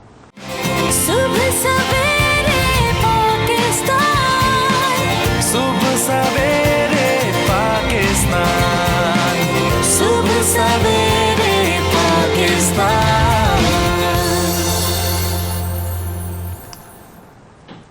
वेलकम बैक जी। सुबह सवेरे पाकिस्तान में एक मरतबा फिर खुश आमदीद। सिंध का रुख करते हैं, जहां पर ऑपरेशन का आगाज़ हो गया है। गैर कानूनी तौर पर जो मुकीम वहां पर अफगान बाशिंदे हैं उनके खिलाफ, और सिंध के जो केयरटेकर इंटीरियर मिनिस्टर हैं ब्रिगेडियर हारिस नवाज साहब, उनसे हम बात करेंगे, जानेंगे कि ये ऑपरेशन किस तरह होगा और इसमें क्या क्या मराहिल होंगे और कब तक हम देख लेंगे कि सिंध जो है वो इलीगल इमिग्रेंट से खाली हो जाएगा। अस्सलाम वालेकुम सर। जी वालेकुम अस्सलाम। Thank you for joining sir, बहुत शुक्रिया प्रोग्राम के लिए वक्त निकाला आपने। सर, सिंध में ऑपरेशन का जो आगाज़ हो गया है उसकी अगर आप हमें कुछ तफसील दे दें कि बेसिकली ऑपरेशन किस लेवल पर कंडक्ट किया जा रहा है, क्या क्या इसके अंदर एक्टिविटीज़ की जा रही हैं। देखें, इसमें जो अभी प्राइम मिनिस्टर पाकिस्तान ने, चीफ ऑफ स्टाफ ने एक नए जो कानून निकाली, इंस्ट्रक्शन निकाली हैं, we are following very strictly. उसमें उन्होंने 1 नवंबर तक तो दिया है जो कि यहाँ पर बिजनेस कर रहे हैं, कारोबार कर रहे हैं, उनको कि अपनी जायदाद को जैसे भी करना है क्लियर करें और इसके बाद मुल्क छोड़ना होगा। वो जो इलीगल इमिग्रेंट्स हैं, जिनके पास वेरिफिकेशन नहीं है, कुछ नादरा का रजिस्टर्ड कार्ड नहीं है, and they had come for so many years, और यहाँ के फैन आउट कर दिए पूरे पाकिस्तान के अंदर। एक्टिव मंगल देखें, पूरी दुनिया में ये नहीं होता कि आप जब रिफ्यूजीज होते हैं उनको एक ईयर मार्क जगह कर दी जाती है, वहाँ जाके वो बैठते हैं और वहाँ जाके उनको तमाम सहूलियत दी जाती है। इट्स ओनली पाकिस्तान के, पूरे पाकिस्तान में खुला वो जहाँ मर्जी गए हैं, आगे बलूचिस्तान में फैले हुए हैं, बिकॉज वो महमूद अच्छा खान ने बड़े अपने वोट बैंक बढ़ाने के लिए वो कर दिया। उसके बाद KPK में आप देख लें, और कराची में क्योंकि सब तरफ से लोग आते रहते हैं तो वहाँ पे भी आगे काफ़ी बलूचिस्तान की तरफ से आए हैं। अब हमने एक स्ट्रेटजी बना ली है। हमने एक डिस्ट्रिक्ट लेवल पर टीमें बनाई है, जिसमें डिप्टी कमिश्नर, SSP, फिर उसके बाद नादरा की टीम है और उसके स्पेशल ब्रांच के जो जिस की खबर आती है, जिनको हम पकड़ते हैं, उनके तमाम डॉक्यूमेंट वेरीफाई करते हैं कि नादरा का रजिस्टर्ड है, ओरिजिनल है या जाली है या कौन सा है, या वो वहाँ अफगानिस्तान से कार्ड लेकर आए हुए, वो हम चेक करते हैं। और जो भी इलीगल है, जिसके पास नादरा का कार्ड नहीं है और वो रेजिडेंस नहीं है यहाँ का, उसको हम रिपोर्ट करेंगे। और करने के लिए जो तो बिल्कुल जिनके इलीगल इमिग्रेंट्स हैं उनको तो हम इमीडिएटली उनको हम जब डिसाइड कर लेते हैं कि बिल्कुल लीगल है तो हम उसको बसों में सबको बिठाते हैं। हमने कोई 1500 करीब रिपोर्ट भी की है यहाँ से, उनको बलूचिस्तान की सरहद पे ले जाते हैं। बलूचिस्तान से उनकी टीम आई होती है, हमारा रैप भी साथ जाता है, टिल्ला टाइम बॉर्डर से उनको क्रॉस कर दिया जाता है। और फिर वहाँ आपके सामने फर्स्ट के बाद प्रॉपर वीज़ा सिस्टम शुरू हो जाएगा। तो मेरे ख्याल में ये काफ़ी हद तक काम हो जाएगा। लेकिन मुल्क में टेररिज्म की बड़ी वजह ये, लेट बी वेरी क्लियर, इसलिए कि इन्हीं में फैसिलिटेटर्स हैं, इन्हीं में ऐसे वो इनके बैठे हुए हैं, छुप के बैठ जाती हैं, ब्रीडिंग प्लेस है ये जगह पर।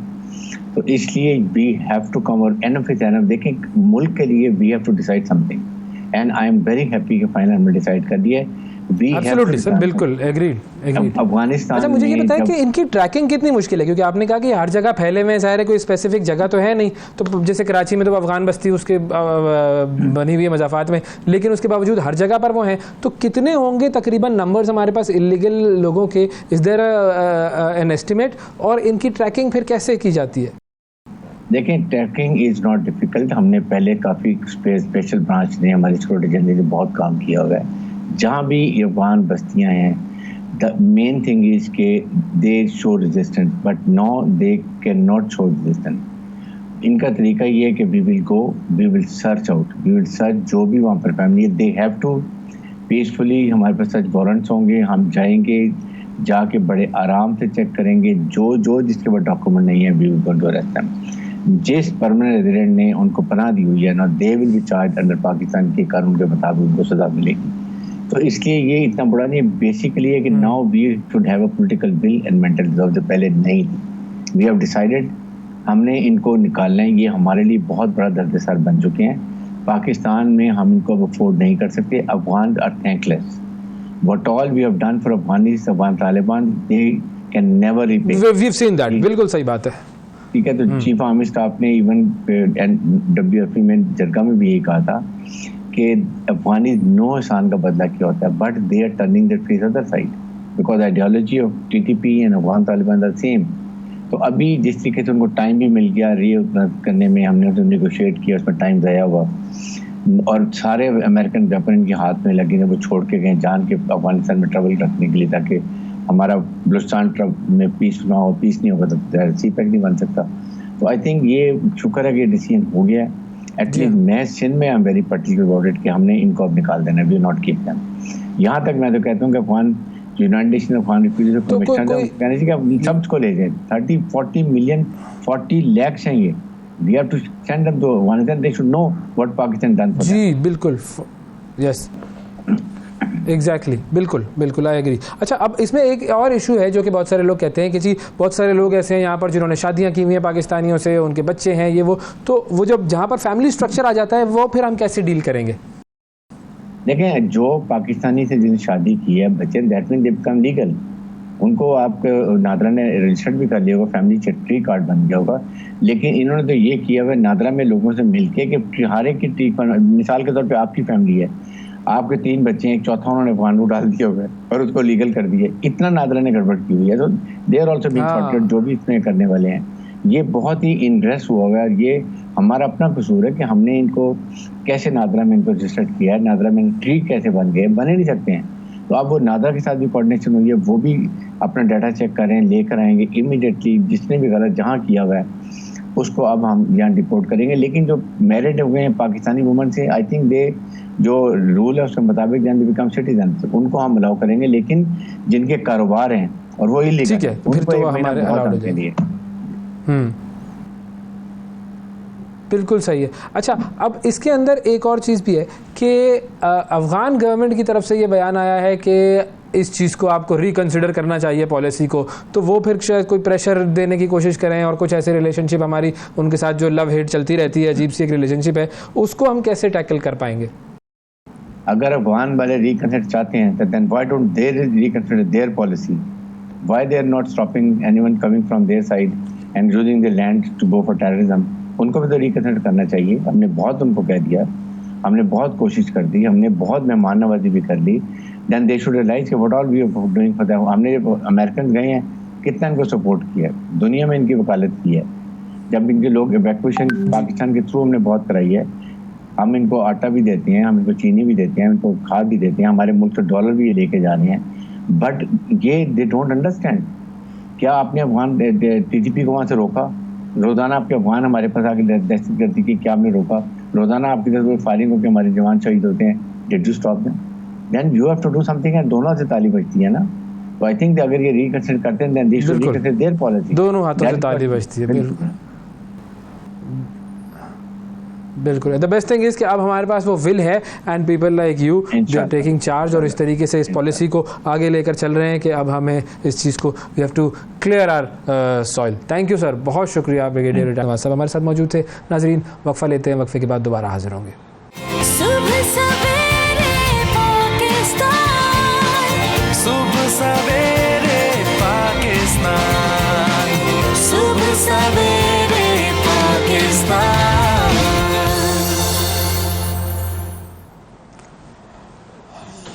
वेलकम बैक जी। उस्ताद को कौम का मेमार कहा जाता है और असातिज़ा को रूहानी वालिदैन का दर्जा दिया जाता है। होता है उस्ताद का पेशा एक ऐसा है कि जिसका ताल्लुक़ है पैगम्बरी से, और मकसद क्या है इस पेशे का? इंसान साजी। इंसान साजी ये काम वो दर्जा रखता है कि जिस पर सारी नस्ल इंसानी का दारोमदार है, और असातिज़ा किसी भी कौम की तामीर व तरक्की में सबसे अहम कारण जो है वो हिस्सा अदा करते हैं, सबसे अहम उनका रोल होता है। लेकिन हमारे माशरे में उस्ताद के हवाले से अमूमन गैर संजीदा किस्म की राय रखी जाती है, वो मुकाम उन्हें नहीं दिया जाता कि जिसके वो असल में हकदार हैं। और तो क्योंकि कौमें जब उरूज हासिल करती हैं तो वो अपने असातिज़ा की तकरीम की बदौलत ही हासिल करती हैं। आज पूरी दुनिया में असातिज़ा का आलमी दिन मनाया जा रहा है असातिज़ा की अहमियत को उजागर करने के लिए, और हमारे साथ हमारे प्रोग्राम में मेरे उस्ताद और आप सब और हम सब के हर दिल अजीज़ महबूब म्यूज़िक कंपोज़र और अदाकार जनाब अरशद महमूद साहब मौजूद हैं। उनसे बात करेंगे उनके असातिज़ा के बारे में। अस्सलाम वालेकुम सर। वालेकुम अस्सलाम। थैंक यू सर, बहुत शुक्रिया, आपने टाइम निकाला। कुछ अगर असातिज़ा के रोल के हवाले से आप हमें गाइड कर सकें। एक तो हम सब जानते हैं कि जी हमारे यहाँ पर बस असातिज़ा का जो रोल है वो इस तरह शुरू होता है कि जो कोई कुछ नहीं कर सकता वो टीचर बन जाता है जाके, और फिर गवर्नमेंट स्कूल्स के टीचर्स और प्राइवेट स्कूल के टीचर वो तनख्वाहों के लिए बस वो काम कर रहे होते हैं, वो ना अपने काम में उतनी एफ़र्ट डाल रहे होते हैं, ना उनको वो वर्थ मिल रही होती है। लेकिन आपने जिन असातिज़ा से पढ़ा और ख़ास तौर पर जिनमें बड़े बड़े नाम आते हैं, मैं चाहूँगा कि उनके हवाले से बताएं कि असातिज़ा का रोल क्या रहता है। देखिए, मेरे हिसाब से ये जो रिश्ता होता है उस्ताद और शागिर्द का, ये बड़ा यूनिक रिश्ता होता है और ये यानी इसकी कोई बाउंड्री नहीं है, मतलब एक बहुत ही वसी ये रिश्ता है। और मैं समझता हूँ कि ज़िंदगी के हर पहलू के बारे में आप अपने उस्ताद से ज़रूर कुछ ना कुछ सीखते हैं। जैसे मेरे उस्ताद जो हैं वो शोएब हाशमी साहब थे, जिनसे मैं इकोनॉमिक्स भी पढ़ा, लेकिन और बेशुमार ऐसी बातें हैं या चीज़ें हैं जिनसे हमने उनसे बहुत कुछ सीखा। सबसे पहले तो उनके अंदर एक बहुत बड़ी जो क्वालिटी थी वो ये थी कि वो नौजवानों में बहुत ज़्यादा यकीन रखते थे कि जो नौजवान हैं वो ही जो है आगे यानी जाएंगे और वो ही जो है ये काम कर सकेंगे। तो वो बड़े बड़े मुश्किल काम जो है हमें बहुत कम उम्र में, मैं मसलन उस वक्त 22 साल का था जब मुझे हाशमी साहब ने ये जिम्मा दे दिया कि आप जो है म्यूजिक बनाए। एक प्रोग्राम था बच्चों का अक्कड़ बक्कड़, उसके लिए तो मैं बिल्कुल कोई ना तजुर्बा था ना कुछ, लेकिन वो इस तरह की गाइडेंस की जी, वो जो काम था वो अगर मैं उसको जल्दी से बयान करूं तो वो ऐसे होगा कि वो जो पहला काम था उसके बाद जो एक पैशन मेरे अंदर डेवलप हुआ कि मैं इस काम को परस्यू करूं, और वो मैं आज तक कर रहा हूँ। ये धुनें बनाता हूँ, म्यूजिक बनाता हूँ, तो वो एक ऐसा जज्बा मेरे अंदर उन्होंने डाला कि वो काम मैं आज तक कर रहा हूँ। और मैंने भी फिर जाहिर है कि ये उन्हीं की वजह से मैंने ये मेरी यानी शख्सियत का भी शायद हिस्सा बनी कि मुझे आप लोगों से कितनी मोहब्बत है। मैं 16 साल मैंने नेपा में पढ़ाया, तो वो रिश्ता जो है वो कायम होता है। हम एक दूसरे से 2-2, 3-3, 4-4 साल नहीं बात करते, लेकिन फिर भी वो एक दफा फोन आता है तो जी खुश होता है। मतलब कल आपका जब फोन आया तो आप यकीन कीजिए, मैं काफी अभी भी मुझे भागना है कहीं, लेकिन जाना है मुझे लाहौर, अभी फ्लाइट है मेरी, तो मैं आपको तो मना कर ही नहीं सकता। तो ये वो रिश्ता है कि और बाकी लोगों को कि ये मसरूफ है, लेकिन आप अपने शागिर्द के लिए कभी, यही चीज शोएब हाशमी साहब ने की कि उन्होंने हमें बहुत टाइम दिया। अच्छा, एक उस्ताद कितना खुश होता है जब वो देखता है कि उसके शागिर्द आगे निकल रहे हैं, और बहुत सारे शागिर्द ऐसे भी होते हैं कि जो अपने उस्ताद से भी शोहरत में या काम में जो है वो आगे निकलते हैं, तो उस उस्ताद की क्या वो फीलिंग होती है? मैं समझता हूँ कि हर उस्ताद की अगर मैं अपनी बात को खुसूसियत से कर सकता हूँ कि मुझे ये बड़ा शौक है कि मेरे जो शागिर्द हैं वो मुझसे बेहतर काम करें, और यही वजह है कि मैं कोशिश करता हूँ कि जो कुछ मैं जानता हूँ वो उनको बहुत जल्दी बता दूँ, या वो चीज़ जो मैंने, जिस तरह मैं अपने म्यूजिक के स्टूडेंट्स को कहा ही करता था कि जी जो चीज़ मैंने 15 साल में सीखी थी वो हमने नेपा के कोर्स में 4 साल में तब्दील कर दिया है, तो आप वो चीज़ 4 साल में सीखेंगे। तो और फिर जब आप वो सीख जाएंगे तो फिर वहां से आगे जाएंगे। अच्छा, जाहिर है कि एक शागिर्द के पास ज्यादा वक्त होता है, यानी उसके पास जो अगले 15 साल है वो उन 15 सालों के आगे लगेंगे, वो आगे जोड़ेंगे, तो वो जाहिर है मतलब अगर वो बहुत मेहनत से, जांफशानी से, पैशन से, इश्क से काम करते रहे तो ये तो फिर यकीनन वो अपने उस्ताद से बेहतर होंगे। और मेरे ख्याल में उस्तादी शागिर्दी का रिश्ता जो है वो ऐसा ही है जैसे फैज साहब का मिसरा है। मैं जब भी सोचता हूँ तो बहुत सर धुनता हूँ कि कत्लगाहों से चुनकर हमारे अलम और निकलेंगे उस शाख के काफिले। तो यही मकसद है। मैं तो समझता हूँ कि उस्ताद और शागिर्द का जो रिश्ता है वो उस काम को जिस काम के भी वो उस्ताद हो, उस काम को जो उस्ताद है उसके काम को आगे बढ़ाना जो है, मैं समझता हूँ ये शागिर्द की जिम्मेदारी है। जिम्मेदारी है, बिल्कुल। वो शाख के काफिले इसी तरह बनेंगे। अच्छा, फिर उस्ताद आपके असातिज़ा की अगर मैं बात करूं तो फिर उनमें वो सख्ती वाला अंसर पाया जाता था? क्योंकि आपके अंदर तो ये सख्ती मैंने कभी भी नहीं देखी, लेकिन जिन असातिज़ा से आपने पढ़ा तो वो ज़रा कोई स्ट्रिक्टनेस का मुजाहरा होता था, या कभी आपके साथ कुछ ऐसा हो? तुम भूल गए हो, मैंने काफी सख्ती की थी। तुम जब म्यूजिक की क्लास से भागते थे कि sir I am tone deaf, मुझे तो आता ही नहीं है ये सुर का, मुझे पता। तो मैंने अच्छा खासा तुम्हें परसू किया था, मतलब। और बेइज्जती तो आपको पता है, मोहसिन अली शाह यही तो कहा करते थे, जो आपसे एक आध साल सीनियर थे, वो 1-1.5-2 साल वो नहीं हमें मिले ग्रेजुएशन के बाद। तो एक दिन आया तो मैंने, अभी किधर से, तो कहते सर बहुत मसरूफ था मैं। तो मैंने कहा अच्छा मसरूफ है तो आज क्यों आया तू? कहता सर बेइज्जती कराने आया हूँ, काफी अरसे से नहीं हुई थी। तो आप भूल जाते हैं कि क्लास बेइज्जती है वो होनी बहुत जरूरी होती है। और फिर मुझे वो दिन भी याद है वैस कि जब तुमने वाकई वो सुर जो था उसको पहचान के उससे अपनी आवाज मिला ली थी, तो तुम चीखते हुए मेरे कमरे में आए थे कि sir I have done it. बिल्कुल ऐसा ही है। वो इज्जत बेइज्जती का कॉम्बिनेशन ही उस तरफ लेकर जाता है इंसान को। तो आपको कभी कब सख्ती का सामना करना पड़ा अपने असातिज़ा से? भाई बहुत हर दफा, मसलन तो वो मसलन हाशमी साहब को अगर कभी कोई मैं धुन सुनाता था, या ज़िया मुहिद्दीन साहब वो भी जो हमारे उस्ताद थे, तो वो तो खैर बाद में हुए, लेकिन ओरिजिनल उस्ताद तो शोएब हाशमी थे। तो जब भी उनको कोई तर्ज सुनाता था तो कभी इन दोनों हजरात ने तारीफ नहीं की। और सिर्फ यही एक चीज के इन दोनों का दूसरी दफा फिर मुझे कहना कि भाई वो अब एक नया काम आया तो तुम ये तर्ज बनाओ, ये ही तारीफ थी।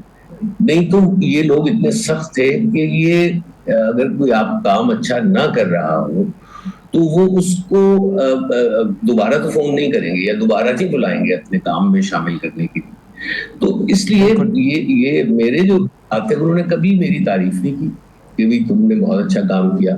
लेकिन ये जरूर है कि जब भी कोई काम करते थे तो मुझे जरूर शामिल करते थे उसमें।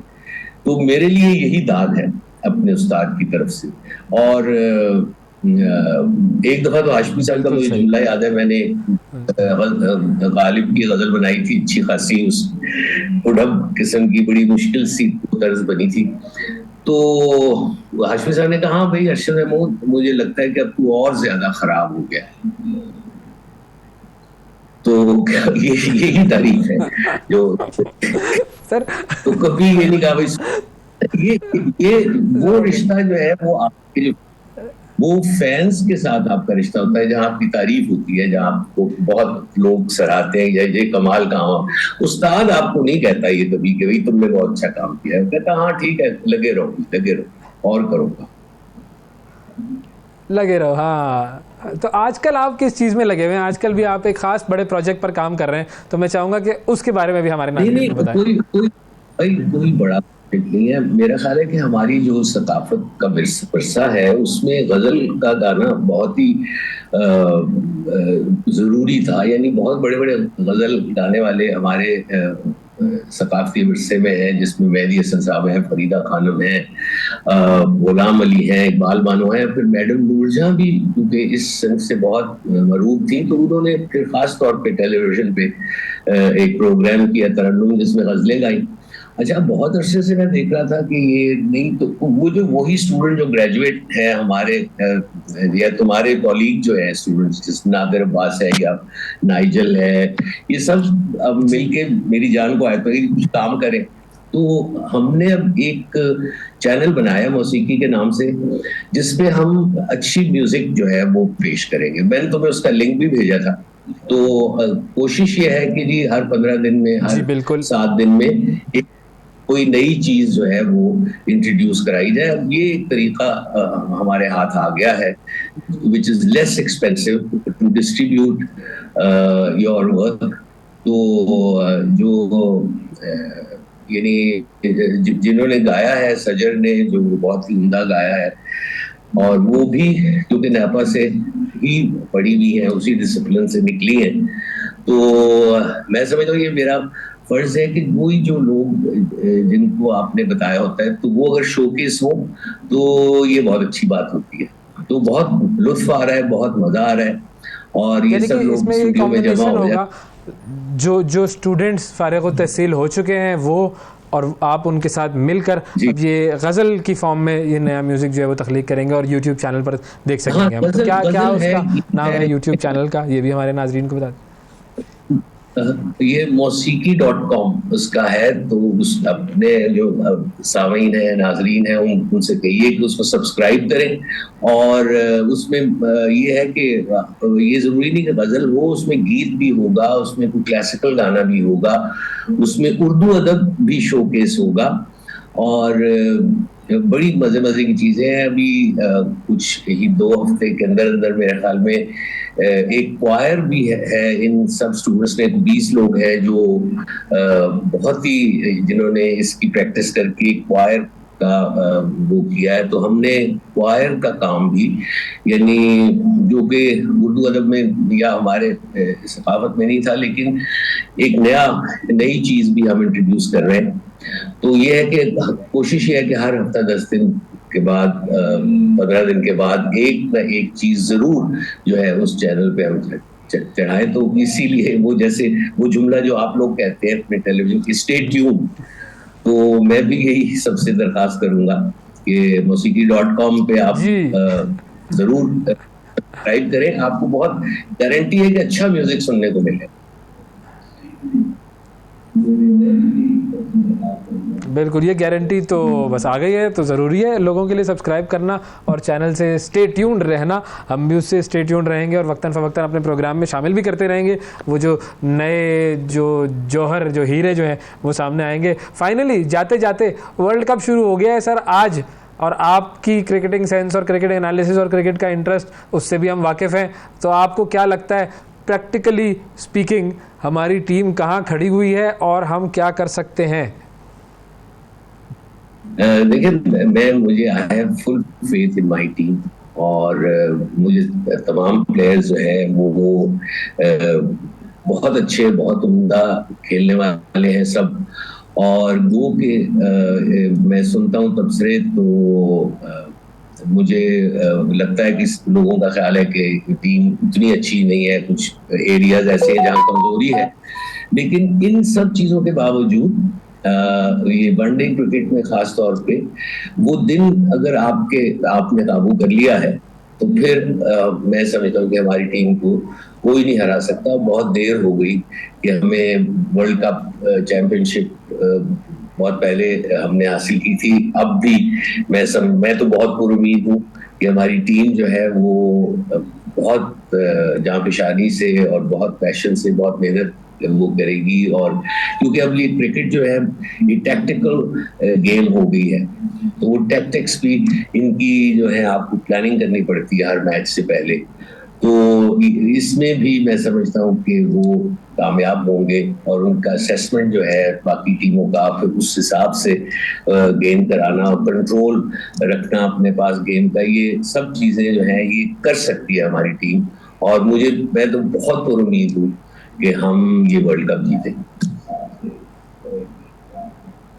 इंशाल्लाह जी। थैंक यू सर, बहुत शुक्रिया अदा करेंगे। अरशद महमूद साहब हमारे साथ मौजूद थे, और बात हो रही थी कि उस्ताद जो कि कौम का मेहमार होता है उसका रोल क्या है, और फिर एक और ख़ास प्रोजेक्ट जिसके बारे में उन्होंने बताया, मौसीकी.com। तो आप भी ज़रा जाकर देखिए किस तरह का खूबसूरत म्यूज़िक तख्लीक किया जा रहा है, और ये वो लोग हैं जो कि पाकिस्तान के लेजेंड्स का दर्जा रखते हैं, और जब ये कोई काम करते हैं तो वो यकीनन कमाल ही होता है।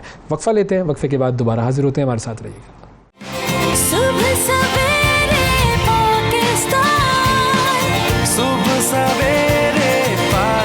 पाकिस्तान, सुबह सवेरे पाकिस्तान।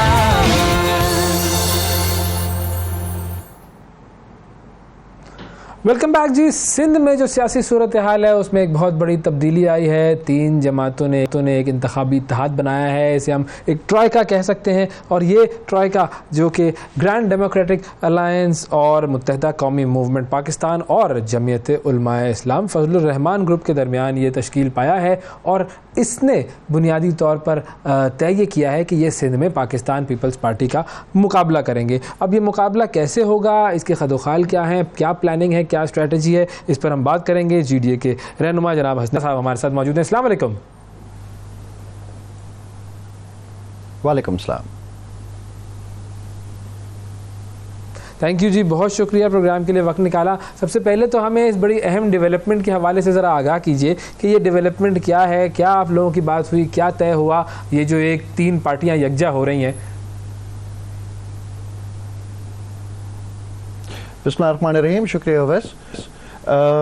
देखें, एक बड़ा तवील अरसा रहा है, 15 साल की हुकूमत रही है एक ही जमात की, एंड अनफॉर्चुनेटली उसकी क्या डिलीवरेंस रही है, क्या रिजल्ट्स रही हैं, वो सरजमीन पे हर चीज़ जो है, इंफ्रास्ट्रक्चर का हाल जो है वो गवाही दे रहा है। जो SDGs के इंडिकेटर्स हैं उसमें वर्स्ट परफॉर्मिंग प्रोविंस है Sindh. 36% of the population has access to clean drinking water. सिर्फ 16% एडल्ट ख़वातीन जो हैं सिंध की वो तालीम याफ्ता हैं। Almost 6 million children of school going age आज स्कूल से बाहर हैं।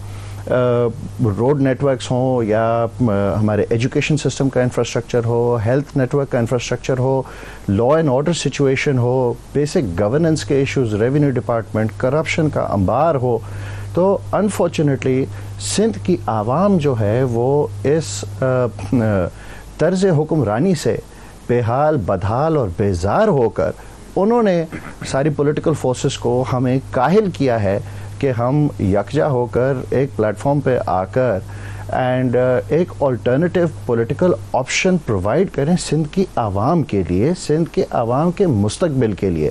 तो उसी पॉलिटिकल प्रेशर में, अवामी दबाव में ये 3 पार्टियां इकट्ठी हुई हैं।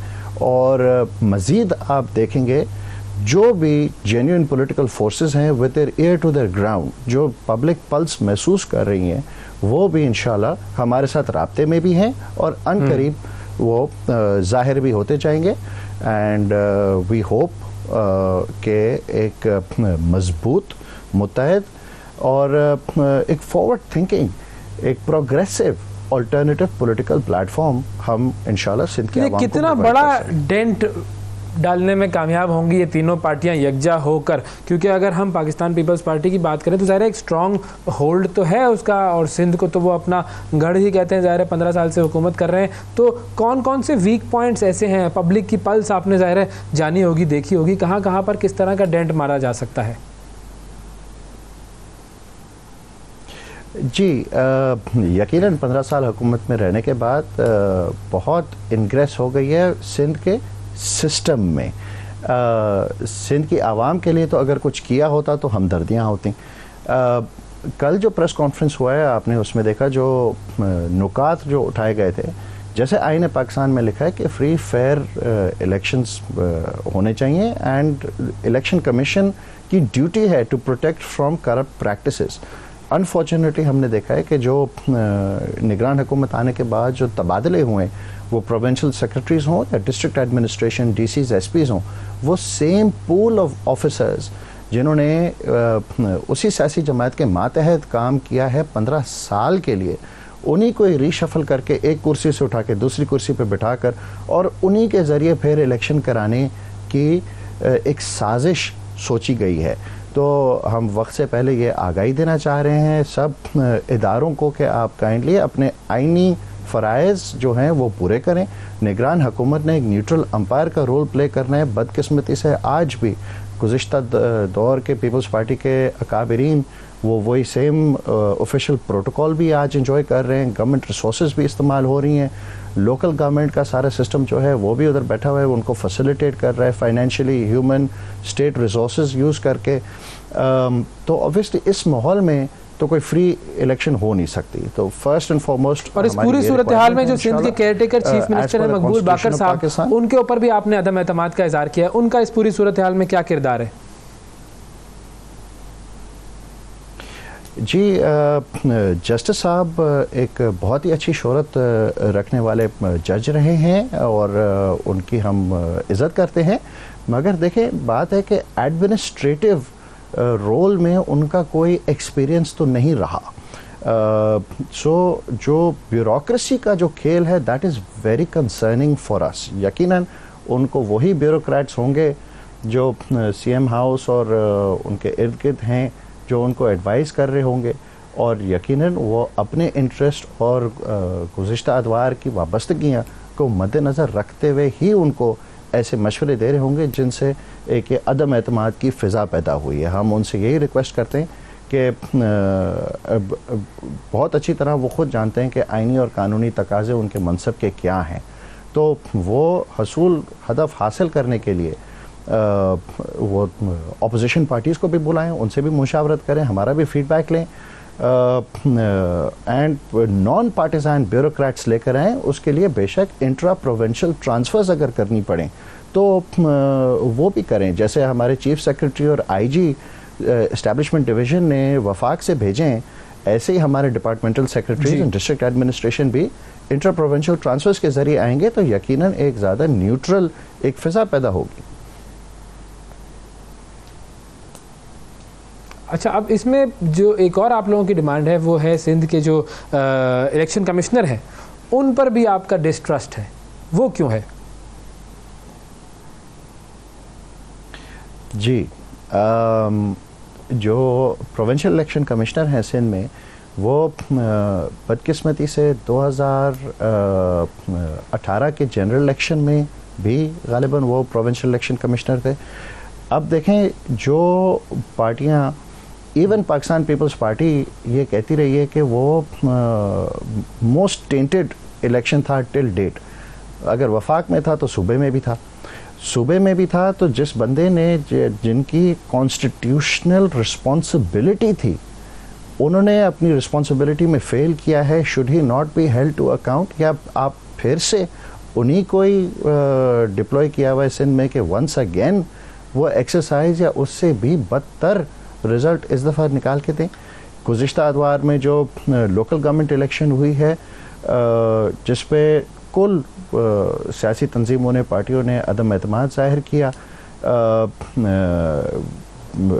पूरे सिंध में एक बिल्कुल एक मैन्युफैक्चर्ड मैंडेट की रिज़ल्ट एक आई है, तो उस बुनियाद पे हमने करंट प्रोविंशियल इलेक्शन कमिश्नर के ख़िलाफ़ दरख्वास्त दी है चीफ इलेक्शन कमिश्नर को, इलेक्शन कमीशन ऑफ पाकिस्तान को। बदकिस्मती से उधर भी कोई तदारुक नहीं हुआ है, कोई चेंजिंग नहीं आई है, और इस फ़िज़ा में तो आपने कल देखा प्रेस कॉन्फ्रेंस में कि तकरीबन सिंध की जो असर रखती हुई अपोजिशन की जमायतें हैं उन्होंने अदम एतमाद का इजहार किया है, और इस फ़िज़ा में आइनी तकाज़े पूरे नहीं हो सकते इलेक्शन के, और जब तक वो नहीं होंगे तो जो हम स्टेबिलिटी चाहते हैं, जो लोकल गवर्नमेंट है सिंध की है वो भी पीपल्स पार्टी की है, तो उसका भी एक असर होगा आने वाले इलेक्शंस पर। आई एम सॉरी, आपको सवाल रिपीट करना पड़ेगा। जो लोकल गवर्नमेंट जो है वो भी पाकिस्तान पीपल्स पार्टी की ही है, तो उसका भी असर होगा सिंध के खासतौर पर कराची के इलेक्शंस पर। Absolutely, absolutely. जो लोकल गवर्नमेंट निज़ाम है, हर टाउन कमेटी है या म्यूनिसिपल कमेटी से जाते हुए हमारी मेट्रोपॉलिटन सिटीज़ कराची, हैदराबाद, सखर, उनमें जो देखें लोकल गवर्नमेंट सिस्टम भी तो अपने फंक्शन में फेल कर रहा है। जो बेसिक जो उन्होंने सर्विस डिलीवरी करनी है, ना उस नीयत से ये इदारे बने थे, ना उस नीयत से ये अफराद उधर इन मनसबों पे बैठे। फ़कत एक ही पर्पज़ है, जो आपने देखा 2 दिन पहले बिलावल हाउस में एक बहुत बड़े पैमाने पे मीटिंग होकर करके पार्टी के चेयरपर्सन ने सब इलेक्टेड मेयर्स को बुलाकर उनको डायरेक्शंस दी हैं। तो how are we to fulfil जो कॉन्स्टिट्यूशनल रिक्वायरमेंट्स 2183 के अंडर हैं उनका तो वाजे एक ब्रीच नज़र आ रहा है। तो for that purpose until the date of election हम चाहते हैं कि ये इदारे जो हैं इनके एटलीस्ट जो पॉलिटिकल ऑफिसेस हैं उनकी फंक्शनिंग को सस्पेंड कर दिया जाए, एडमिनिस्ट्रेटर्स अपॉइंट हो एंड वो सिविक फंक्शन म्यूनिसिपैलिटीज़ के वो ओवरसी करें जैसे 2018 में हुआ था, वो लेकर चलते हैं। सही है। अच्छा, फाइनली मैं आपसे इस चीज़ पर पूछना चाहूँगा कि आज वर्ल्ड टीचर्स डे भी है, तो सिंध में एजुकेशन की और तलबा की और जो असातिज़ा हैं उनकी क्या सूरत हाल है? जी, इंटरनेशनल टीचर्स डे के हवाले से ये तो क्लियर है कि जब तक एजुकेशन आम नहीं की जाएगी, वो हमारा आइनी तकाजा भी है और मेरे ख्याल से दीनी तकाजा भी है, और जब तक एजुकेशन के एक्सेस बढ़ाई नहीं जाएगी तब तक हमारी कौम तरक्की नहीं कर सकती। इसी इशू पे मैं एक आपके होश गुजार करना चाहता हूँ।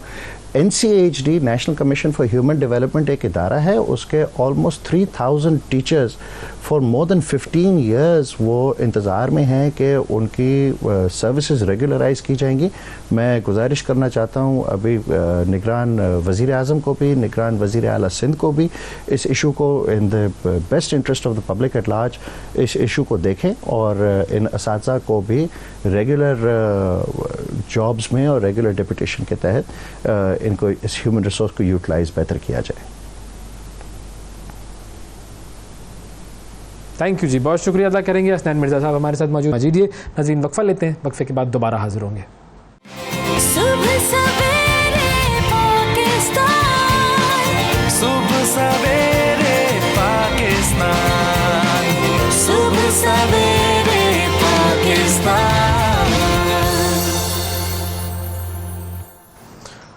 Welcome back. सुबह सवेरे पाकिस्तान में एक मरतबा फिर खुश आमदीद। अब बात करते हैं एक किताब की, और एक बड़ी ख़ास किताब है और बड़े ख़ास शख्सियत ने लिखी है, और इनका जो लिखने का असलूब है वो भी बड़ा ज़बरदस्त है। एक ऐसी किताब अगर आपके सामने आए कि जिसके अल्फाज में कोई नुक्ते ना इस्तेमाल किए गए हों, बग़ैर नुक्तों के हरूफ, बग़ैर नुक्तों के ही अल्फाज का मजमुआ बनाकर एक किताब की शक्ल में आपके सामने आए, तो यकीनन आप सब हैरान होंगे। हम भी बड़े हैरान हुए जब हमारे सामने यह मामला आया। MS आबिद साहब हैं जिन्होंने शायरी की हवाले से ये किताब लिखी है, और शायर भी हैं, मुसन्निफ़ भी हैं, अदीब भी हैं, और इनके गाने जो हैं बहुत सारे ऐसे बड़े बड़े फ़नकारों ने गाए हैं, जिसके अंदर नूरा सिस्टर्स भी शामिल हैं, राहत फ़तेह अली ख़ान भी शामिल हैं। तो आज MS आबिद साहब हमारे दरमियान मौजूद हैं, और आज वो हमें बताएंगे उनकी किताब के बारे में कि जिस पूरी किताब में कोई भी नुक्ता नहीं है। अस्सलाम वालेकुम सर।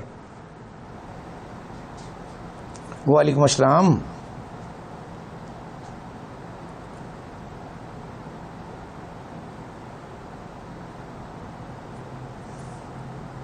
अस्सलाम वालेकुम आबिद साहब, आपको आवाज़ आ रही है मेरी? वालेकुम अस्सलाम जी, आवाज़ आ रही है आपकी? जी आबिद साहब, सर सबसे पहले तो बहुत बहुत शुक्रिया प्रोग्राम के लिए वक्त निकाला आपने। हमें थोड़ा सा बताएंगे अपनी इस किताब के बारे में, इस काविश के बारे में, इस किताब का नाम, मौजू, और इस किताब में कोई नुक्ता नहीं है, ये क्या मुअज्जा है, ये क्या चमत्कार कर दिया?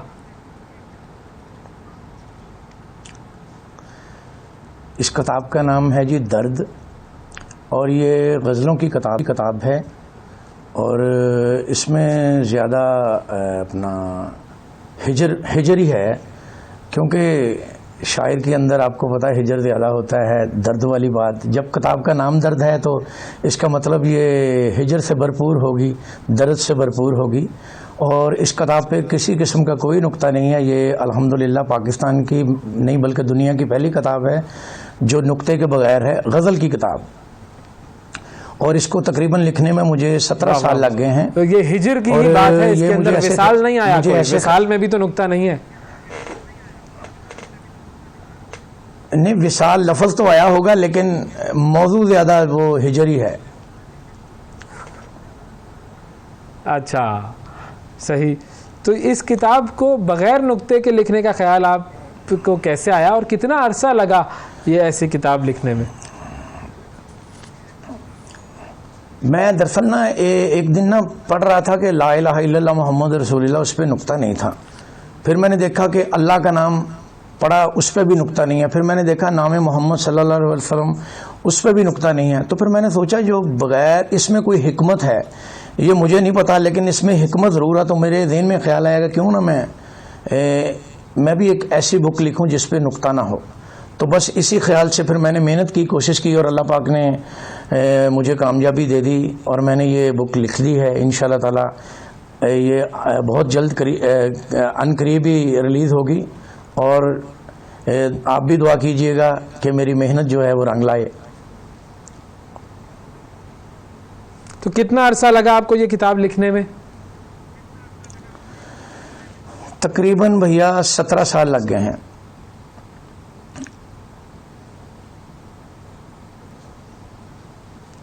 सर कितना अरसा लगा ये किताब लिखने में?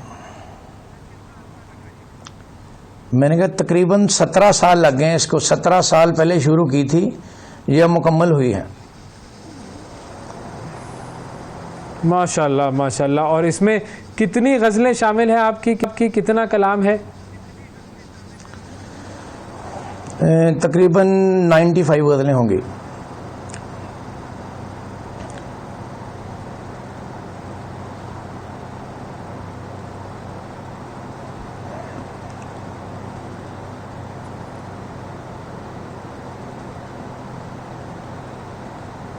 तो सर अगर हम आपसे ये फरमाइश करें कि अपना कोई नमूना कलाम पेश करें, और ज़ाहिर है इस नमूने में नुक्ता तो कोई नहीं होगा, तो हमारे लिए भी बड़ी ये एजाज़ की बात होगी, हमारे प्रोग्राम की इज़्ज़त बढ़ेगी। तो आपसे मैं दरख्वास्त करता हूं कि कुछ अपना नमूना कलाम पेश कीजिए सर।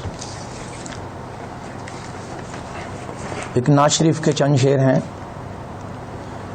कि एक सेकंड मैं ज़रा ना ऐनक लगा लूँ, मुझे थोड़ा सा ना। जी जी ज़रूर लगाएं, ऐनक लगाएं।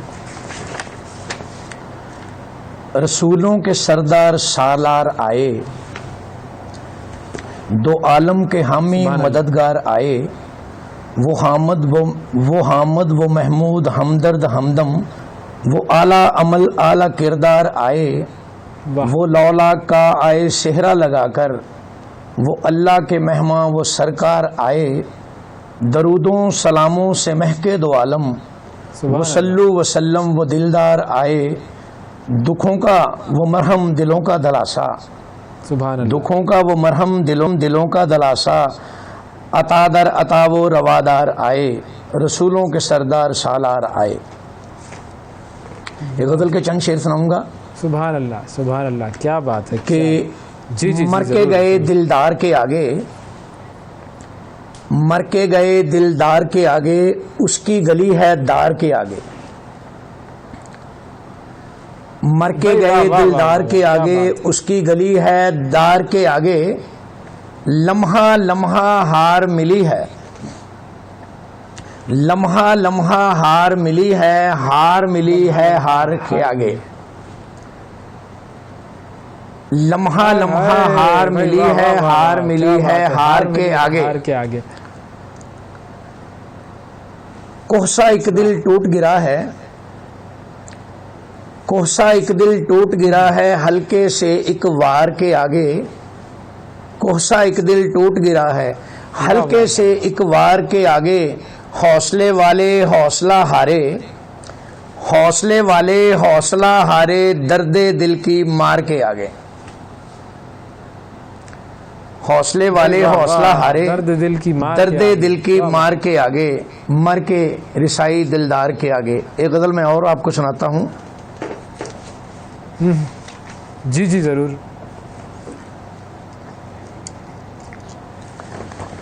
ज़रा तवज्जो तलब शेर है कि हासिल हो अगर हमको उस दार की दाराई, हासिल हो अगर हमको उस दार की दाराई, हर दुख हो करम आसा हर कोहे गिरा राई, हासिल हो अगर हमको उस दार की दाराई, हर दुख हो करम आसा हर को हो गिरा राई, है तमहा सदा दिल को उस दर के गदाई की, है तमहा सदा दिल को उस दर की गदाई की, उस दर का हूँ सायल और उस दर का हूँ सौदाई, हर दर्द गवारा है हर गौ सकूं आसा, हर दर्द गवारा है, हर गौ सकूं आसा, 100 तरह के दुख हमको, 100 तरह की सुख साई, एक काम मिला हमको, आराम मिला हमको, है दिल से मिली गहरी, हर दर्द को गहराई, ए मर्ग ठहर लिल्ला, 2 लम्हे ठहर लिल्ला, ए मर्ग ठहर लिल्ला, 2 लम्हे ठहर लिल्ला, वो उसका मोहल्ला है, वो उसकी गली आई। है मर्ग ठहर लिल्ला, 2 लम्हे ठहर लिल्ला, वो उसका मोहल्ला है, वो उसकी गली आई। एक शेर था कि दिल का आलम सौदागरों की तरह, दिल का आलम सौदागरों की तरह, दिल का आलम उम्र सौदागरों की तरह, गदागरों की तरह, उम्र काटी गदागरों की तरह। वाह वाह भाई। और शेर अर्ज है कि वो दूर हमसे दूर है और हद से दूर है, वो दूर हमसे दूर है और हद से दूर है, हर लम्हा ए वसाल की सरहद से दूर है। वसाल आ गया, हमसे दूर है और हद से दूर है, की लेकिन सरहद से दूर है, हर लम्हा ए वसाल की सरहद से दूर है। बस ऐसे थोड़ी सी कावश की है सर, आपको नमूना बड़ी खूबसूरत काविश है आपकी। दुनिया में कोई और ऐसी किताब है जो बगैर नुक्तों के हो? गज़ल की किताब कोई नहीं जी, बगैर नुक्ते के ये गज़ल की पहली किताब है। अच्छा ओके। अच्छा, आपका चूँकि ताल्लुक़ ज़ाहिर है पढ़ने लिखने से है, तो आपके भी ज़ाहिर है असातिज़ा रहे होंगे, तो जब आपने, आपके दोस्तों ने, हम असरों ने, या आपकी जो शायरी के जो रफ़क़ा हैं उन्होंने या असातिज़ा ने इस किताब को और इस किताब के मजमूए को देखा, तो उनका क्या रिस्पॉन्स था?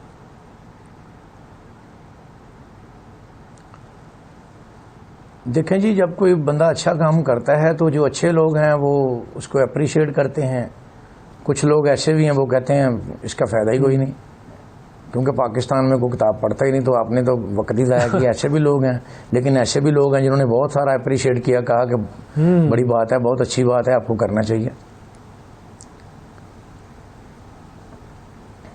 बिल्कुल। तो अब आपका क्या प्लान है? इस किताब की पब्लिशिंग कब तक हो जाएगी? ये किताब अब तक कब तक हमारे हाथों में होगी और दुनिया में कहाँ कहाँ फैली होगी ये किताब? देखें जी, कोशिश तो जारी है। इंशाल्लाह ताला 1 माह का अभी ना अरसा लग जाएगा, क्योंकि अभी प्रूफ रीडिंग के लिए आई है मेरे पास। इसको मैं देखूंगा, कोई कंपोजिंग में गलती ना हो, कोई मसला मसाइल ना हो। चेकिंग के बाद फिर इसको इंशाल्लाह ताला अनकरीब ही रिलीज़ कर देंगे, और कोशिश करेंगे कि जहाँ तक भी लोग समझने वाले हैं वहाँ तक इसको भेजें। सर, हम आपके इस मिशन में आपके साथ हैं, और जब ये किताब छप जाए तो हमारी तरफ से आप इनवाइटेड हैं। प्लीज़ हमारे स्टूडियो तशरीफ़ लाएं, ये किताब लेकर आएँ, ताकि फिर मज़ीद ज़रा सैर हासिल गुफ्तगू हो इस पर। इंशाल्लाह ताला ज़रूर जी। अभी भी आपने बुलाया तो मैं हाज़िर हो गया हूँ। जब नेक्स्ट टाइम किताब आएगी तो आपसे ये वादा भी है, पहला प्रोग्राम आपसे ही करना है इंशाल्लाह ताला। इंशाल्लाह जी, इंशाल्लाह। बहुत शुक्रिया अदा करेंगे जी। MS साहब हमारे साथ मौजूद थे। बग़ैर नुक्तों की इनकी गज़लों की किताब है, और बड़ी खूबसूरत गज़लें, कुछ नमूने हमने भी सुने, आपने भी सुने, यकीनन आपको अच्छा लगा होगा। एक छोटा सा वक्फा लेते हैं, वक्फे के बाद दोबारा हाजिर होंगे, हमारे साथ रहिएगा। सुबह सवेरे पाकिस्तान, सुबह सवेरे पाकिस्तान।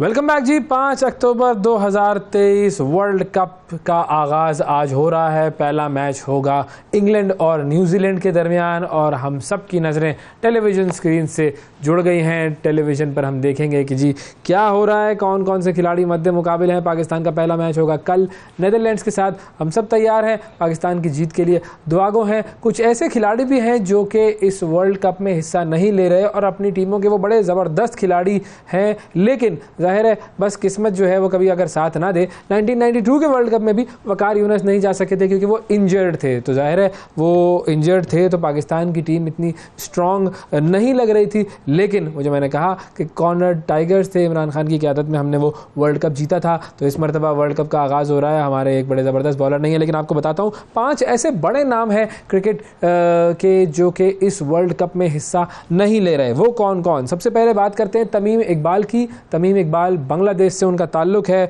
और बड़े ज़बरदस्त बैट्समैन तमीम इकबाल बांग्लादेश के, वो इस वर्ल्ड कप में हिस्सा नहीं है। लेफ़्ट हैंड से खेलते हैं जी और बड़े मसाइल उनकी ज़िंदगी में कुछ आ रहे थे, बड़ी कंट्रोवर्सीज़ भी आ रही थी, बांग्लादेश के बोर्ड के साथ भी उनके कुछ इख्तिलाफ़ चल रहे थे, लेकिन ज़ाहिर है कुछ इंजरीज़ भी और कुछ कंट्रोवर्सीज़ भी, इन दोनों मामलात की वजह से तमीम इकबाल इस वर्ल्ड कप में एक्शन में नज़र नहीं आएंगे। दूसरे खिलाड़ी नसीम शाह, पाकिस्तान के बड़े ज़बरदस्त बॉलर, और बहुत ज़्यादा लोगों को इंतज़ार था कि नसीम शाह जब इंडिया जाएंगे तो क्या काम करेंगे। ये नज़र लगी है इंडिया वालों, तुम्हारी इंडिया की जो ख़वातीन जो कि नसीम शाह की तस्वीरें अपलोड कर रही थी इंटरनेट पर, सोशल मीडिया पर, और नसीम शाह के गुन गा रही थी कि हमें तो मोहब्बत हो गई है नसीम शाह से, बस ये नज़र लगा दिए तुम लोगों ने। खैर नसीम शाह, हम आपकी जो सेहतयाबी है उसके लिए दुआ गो हैं। नसीम शाह के बाद जेसन रॉय, इंग्लैंड के बड़े ज़बरदस्त खिलाड़ी जी, और वो भी इस वर्ल्ड कप में शामिल नहीं होंगे। जेसन रॉय को भी हम बड़ा मिस करेंगे, ओपनिंग बैट्समैन इंग्लैंड के, वो शामिल नहीं होंगे। फिर वनिंदु हसरंगा, श्रीलंका के one of the most talented players, जो कि इस यूँ कहिए कि इस दिहाई में और जब से वो टीम में आए हैं उन्होंने श्रीलंका की क्रिकेट के अंदर बड़ा ज़बरदस्त कमाल किया है। He can be termed as the biggest star जो कि पिछले कुछ अरसे में सामने आए हैं श्रीलंका की क्रिकेट के हवाले से, और बहुत ज़बरदस्त उनकी भी बॉलिंग होती है, बड़े अच्छी क्रिकेट खेलते हैं, बड़ी अच्छी बैटिंग भी करते हैं, तो वो भी नहीं होंगे। और फिर न्यूजीलैंड के माइकल ब्रेसवेल, वो भी नहीं होंगे, एक बड़े ज़बरदस्त खिलाड़ी जी वो, तो वो भी नहीं होंगे। इन खिलाड़ियों के बगैर वर्ल्ड कप होगा, लेकिन फिर भी वर्ल्ड कप होता है। अच्छा, नसीम शाह की जो बात हुई थी, नसीम शाह की एक बड़ी ज़बरदस्त वीडियो है, वो हम आपको दिखाना चाहेंगे प्रोग्राम के आखिर में। सर्जरी हुई नसीम शाह की और बेहोशी के आलम में वो अपनी वालिदा को याद कर रहे थे, उनकी वालिदा का इंतकाल हुआ था, और वो वालिदा, ज़ाहिर है वालिदा तो वालिदा होती हैं, हमेशा दिल में रहती हैं हमारे, कभी नहीं इंसान भूल सकता। अल्लाह ताला नसीम शाह की वालिदा को जन्नतुल फिरदौस में जगह अता फरमाए। और नसीम शाह की मोहब्बत जो है वो इस वीडियो में नज़र आ रही है कि इंसान जब अपने होश में नहीं होता तब भी उसका ताल्लुक़ उसकी माँ के साथ जुड़ा हुआ होता है। तो हम सब की माँओं को सलाम। आज के प्रोग्राम में इतना ही, आपसे कल फिर मुलाकात करेंगे, उस वक्त तक के लिए इजाज़त दीजिए। अल्लाह हाफ़िज़।